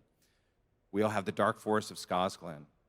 And we're going to have the desolate grasslands of Dry Steppes. Sprawling deserts of Kyrgyzstan. Of course, we're going to go back to Kyrgyzstan. We're really excited about this. And then the foul swamps of Hawazar to explore. Why can't they just be regular swamps? Because they need to be foul. This is super important. Foul swamps. Sounds pretty dark, right? So the world is also how you engage with other players in Diablo 4. So we'll have social hubs in major towns. This is one from our demo. This is Korbach. And in these towns, not only is this where you pick up quests and talk to NPCs, you can also trade, ask someone about their gear, maybe investigate their build, take a look at how they customize their character or what awesome armor they're wearing. You might even be able to look for a group. And you might be wondering, why do I want to look for a group? Well, as you're exploring the open world, you'll come across world events. And our druid here is going to come up on one in a second. And you may not want to fight these events alone because they're a little bit tougher experiences, which I think is pretty exciting. All right, I'm going to wait for this one to pop up. All right, here we go. So this was in the game trailer. This is Ashava. This is in our demo. I'm curious how many people Ashava is going to murder this weekend. Anybody want to venture a guess? I'm guessing thousands, maybe. Everybody. Everybody. I like that. Everybody Yeah, here, yes. Probably everyone that plays a demo is going to die to this. So, you know, you can group up with other people. You'll be running around the world. You'll come across other players. And they'll be able to help you defeat this demon and get some awesome loot. That's why we fight demons, right? So I know what you're thinking. What if I don't really want to play with other people? Well, there will be areas of Sanctuary where players can opt into PvP, so you can just murder them instead. You'll be able to complete the entirety of Diablo 4 without ever necessarily engaging in these social activities. You can continue to crawl dungeons on your own or just form private parties of your own. But I'm really excited about what grouping and trading is going to do to the longevity of this game. And you know, the most important thing for me for playing games these days is player stories. And I have, you know, so many of my own. And I'm curious, do you have any? I mean, yeah, I love PvP, not because I'm a great PvPer. I'm like kind of middling, but it's the sort of thing where I don't remember a lot about other games, but I remember how I lost my hardcore characters in Diablo 2. And I lost my sorceress, basically. Someone befriended me. We did bail runs for a couple hours. I'm like, this person's pretty chill. My bags were full after killing Bale, so I went to town, took the town portal back to get the rest of my loot, and I don't know how, this person must have been telepathic or something, but they went hostile right as I was loading. I loaded up to like 1 million firewalls, died in like a second. Your deeds will be remembered. And that person really enriched my online experience, I must say. Luis, I didn't realize we'd met before. I'm not even mad. Maybe in Diablo 4 I'll finally get revenge, so. All right, well, John and Luis talked about this expansive open world, and there will still be waypoints to travel around because we think that's really core to the fantasy of Sanctuary. With so much world to explore, we saw the opportunity to add a new feature, and that is mounts. So we took a very Diablo approach to this feature, both thematically from a gameplay perspective. So taking a look at this concept art right here, you'll be able to swap out the armor pieces, change the saddle, change, what's another? Armor? Horseshoes. Horse armor, and maybe swap out that fallen head for a different trophy. And not only does this add, you know, aesthetic customization, but it also changes the gameplay. So if you're in PvP, and you're running away from a sorceress that's turned hostile on you, you may want to equip some items that decrease the damage that you take on a mount, or maybe make your mount go a little bit faster so you can outrun that firewall or outrun that blizzard. And keep your ears for another day. So it's really important that mounts feel grounded in this world. Everything that we add, you'll hear us say time and time again, for this to feel like a dark, grounded world. We want these mounts to feel at home in Sanctuary. So, John, I saw that you, on your desk, you had this picture of a rainbow unicorn. That is not true. It was on fire. If it was on my desk, it was all right, certainly on that's fire. why there's a fire horse behind or me. dead, or all right. flayed. or something? So we'll have demon horses, flayed horses. This horse doesn't even have a face anymore. That feels pretty at home in the world of Sanctuary. And so these are the kinds of mounts that you can expect to ride around. Because Diablo is an action RPG, we want to get you back into the action as quickly as possible, and we want to do it with some flair. So we've added dismount abilities. Each class will have class-specific abilities that fit their fantasy perfectly. So if you're a sorceress and you just want to get off your horse like normal, you can still do that. Or you can turn into an ice storm and freeze everything in your path. So let's take a look at the barbarian and the sorceress and some of their dismount abilities in action.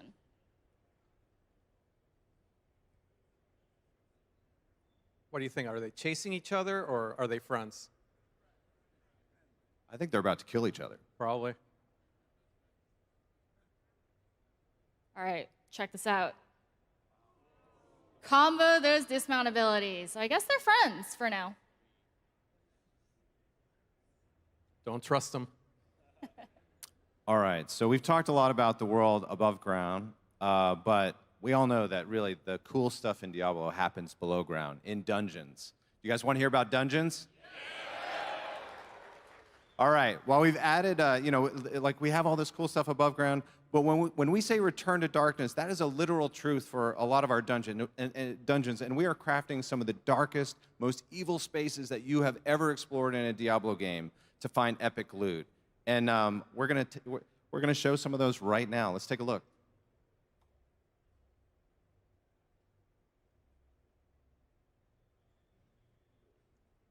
Those are your people, Luis. I love the first time I went to a dungeon in Diablo 4 and I realized I was at home was when the corners were dark. I'm like, oh, this just feels so right in a Diablo game. Right here, this. And if you play a class that brings the light show, here's where you see it. Yeah, for sure. When the player's in there and you have that little pool of light around you and those dark corners, it just feels like home. And of course, we should reassure you, these are fully randomized. We're building up on our know-how from D3. It's basically DRLG 2.0. Our dungeons continue to be randomized. And not only that, but we have new features that in tomorrow's panels you'll get to check out. And also exterior dungeons as well that are randomly generated. So there's one thing I'm not seeing here, John. Really? Did we leave something out? Where do we usually go in a Diablo game? Where do you guys want to go in Diablo? Yeah, of course we're going to hell. Handbasket. Yeah, it wouldn't be Diablo without going to hell, right? And we're doing it, and we're really excited about it. We don't have it here today with us, but I guarantee you in the future, when you see it, we're going to really do it a very strong service, yeah. All right, so what good would all of this world and all of these dungeons be if we didn't have cool stuff to kill? So as a former quest designer, it really excites me to do a big world RPG in the world of Diablo and finally get into the backgrounds, the backstories, and how all the pieces fit together. Like the Fallen, for example, in the demonology, how they fit in. They're at the lowest rung of basically that demonic hierarchy. All the other demons just crap on them. They get the crumbs of the human remains that are left, maybe some bones. They just take in all this insane cruelty, and then they just reflect it back into the world. That's why you have like fallen lunatics that are just ready to blow up, and like these wicked weapons with spikes, and they just look like cruel, miserable creatures. But it all comes from them taking all this cruelty in. So, let's think that. You're kind of making me feel bad for the Fallen. I want to kill these guys and take their stuff. Well, hopefully not too bad, but think about that next time you're killing Bish Bosh or Rakanishu. But it's not just the iconic and genre-defining monsters of Diablo, like the Fallen. We also... Yeah, we got some new stuff. We got lots of new stuff, because we're exploring parts of the world that we've never been to. So here's just one example, one taste. This is the Drowned. They are undead that comes from the oceans. They're linked to ancient maritime curses and stuff like that. So as we move forward, we're going to keep exploring these families and how they fit into the world and how they work together as a family. So they have mechanics where they amp each other up and they're bigger than the sum of their parts. Yeah, I love the Drowned. Seeing them come out of the coastline, which you'll see in today's demo, is really striking. All right, and then what good would all these monsters be if they weren't dropping awesome stuff? So items are one of the most important elements of Diablo, if not the most important. We're really leaning into legendaries as opening up build possibilities. We realized that with D3, we maybe emphasize sets a little bit too much, and we want to make sure that we leave room for legendaries moving forward so that we have build variety and that we don't overstep on that customization. Sets will continue to be there, but they won't dominate. Even non-legendary affixes will also lean into customization. We will have affixes that will improve your skill ranks, and we'll have affixes that will improve your passive talent ranks. And we hope that will further differentiate your build from my build. And then, great. And then also, we're just building in our tools, our pipelines, and our know-how, and we're bringing even more legendaries than ever to the table. Yeah, we're making so many legendaries, and these are just a few of them here. And actually, you're going to get to see some of them at the show today, which is pretty cool. Super excited. That spiked one right there is my favorite. How are you supposed to hold that? You bleed. It looks like it'd give you tetanus. All right, so there is much, much more to come. A game of this scope takes time. This is a very, very early first step. We're not coming out soon, not even Blizzard soon. We're just excited to take this first early step in the journey together with you. We have a demo ready for you guys to play back there. We have 3 classes, our first 3 classes. We're going to have 5 when we ship. We also have 3 dungeons, lots of events, including the world event that Tiffany described, and a very small sliver of Scotland, which in itself is just a small region of the world. Please give us feedback. We want to hear what you liked, what you didn't like. Again, this is just the first step in the journey. And then if you can't be here, if you're watching over the internet at home, we have streams both days. We've partnered, We've partnered with streamers where you can go experience the demo vicariously. And then we also have a website live with info. And we're on the hook now with you guys to update that website on a quarterly basis with a weblog to keep you up to date as to how we're going in the development. All right, so yeah, right? That's super exciting. All right, so we have so many things for you to see at the show. Luis talked a lot about the demo. I'm going to talk about the stuff beyond the demo. It's crazy. So there is literally a 12-foot tall Lilith in the front of Hall D. I can see her. Yeah, I know. I can literally see her from here. It's absolutely crazy. Right there. Built by the incredible Steve Wang and his incredible team. We have a slightly smaller version of Lilith, crafted by our very talented sculptors, which you will also see at the show. We have brought artifacts from the world of Diablo on display at the Dark Gallery. The Dark Gallery is kind of a first time of doing something like this. We've brought a piece of Sanctuary here, filled it with artifacts. Some of them are made by our team. We've had some other people chip in, and it's really something pretty extraordinary, and we're excited for you to see it. We also have the artist Brahm here, who created the cover to Diablo 2, yeah, is that right? And did many beautiful paintings for Diablo 3. And he was also, basically, he'll be here signing prints. He painted Lilith, that'll be in the Dark Gallery. So yeah, please stop by, get a poster signed, nerd out with us about all the things that we're going to be doing in the future, and share your stories. All right, I got to have one more plug to the Dark Gallery. It's like a really messed up museum. There's also a cultist sacrifice going on in there, so if you're really big on taking photos, you can go get sacrificed on an altar. So just a suggestion, if you have some free time, go into the Dark Gallery, check out some art, maybe get sacrificed. Yeah, that guy's terrifying. Yeah. Send that picture to your friends and relatives, freak them out a little bit. Yeah, you came to BlizzCon and you got sacrificed. That's, true Diablo fans. All right, we touched on a lot of things today really briefly, but you can find out way more at our other panels this weekend for Diablo 4. So starting off tomorrow morning, there will be a live art demonstration from Diablo 4 artists if you're interested in seeing how we create character assets for the game. So that's over in the Dark Moon Fair, and that's at 10 a.m. on the Epic stage. If you're interested in learning more about the systems and features, because we just touched really lightly on them this morning, if you're interested in learning about the classes, the skills, monsters and bosses, dungeons, items, check out that Systems and Features panel tomorrow right here on this stage at 12:15. If you're interested in learning more about the world that we're building and all the characters and where they're going and how we even got here, check out the World and Lore panel, also on this stage tomorrow afternoon at 3:15, and learn more from our World and Lore team. And last but not least, all this beautiful art. If you want to take a look at that, and listen to a multidisciplinary discussion on our approach for returning to darkness in Diablo, come to the art panel with John and some artists. That's going to be so much fun. Awesome artists. On the Legendary stage tomorrow afternoon at 4:15. So these 3 latter panels will have Q&A. So we would love to hear your questions and answer them. We're actually, you can actually submit a question physically here over at the demo station. There's a little box. You can write your question on a card and drop it into that box. Or if you're watching online, you can tweet at us at hashtag D4QA. We'll be going through those questions, picking the best ones, and answering those in our panels. Don't be afraid to ask hard questions. I know there's a lot of speculation that like we won't. We'll take them. So give us some hard questions. All right. So, like we mentioned at the beginning, this is a stacked BlizzCon. What do the airlines say? We realize you had a choice of demos and presentations. We're really, really happy that you came to see us and hear what we had to show you, to say and show you. So thank you.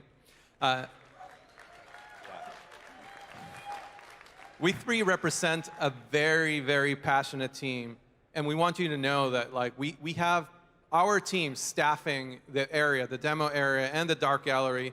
That you'll see us wearing the blue shirts. Please stop by, talk to them, let them know what you liked, what you didn't like, share your Diablo stories, ask them what their favorite class is. Maybe you let them know what classes you like and don't like. We're just super excited to just nerd out with us and finally be able to share what we've been working on with you guys.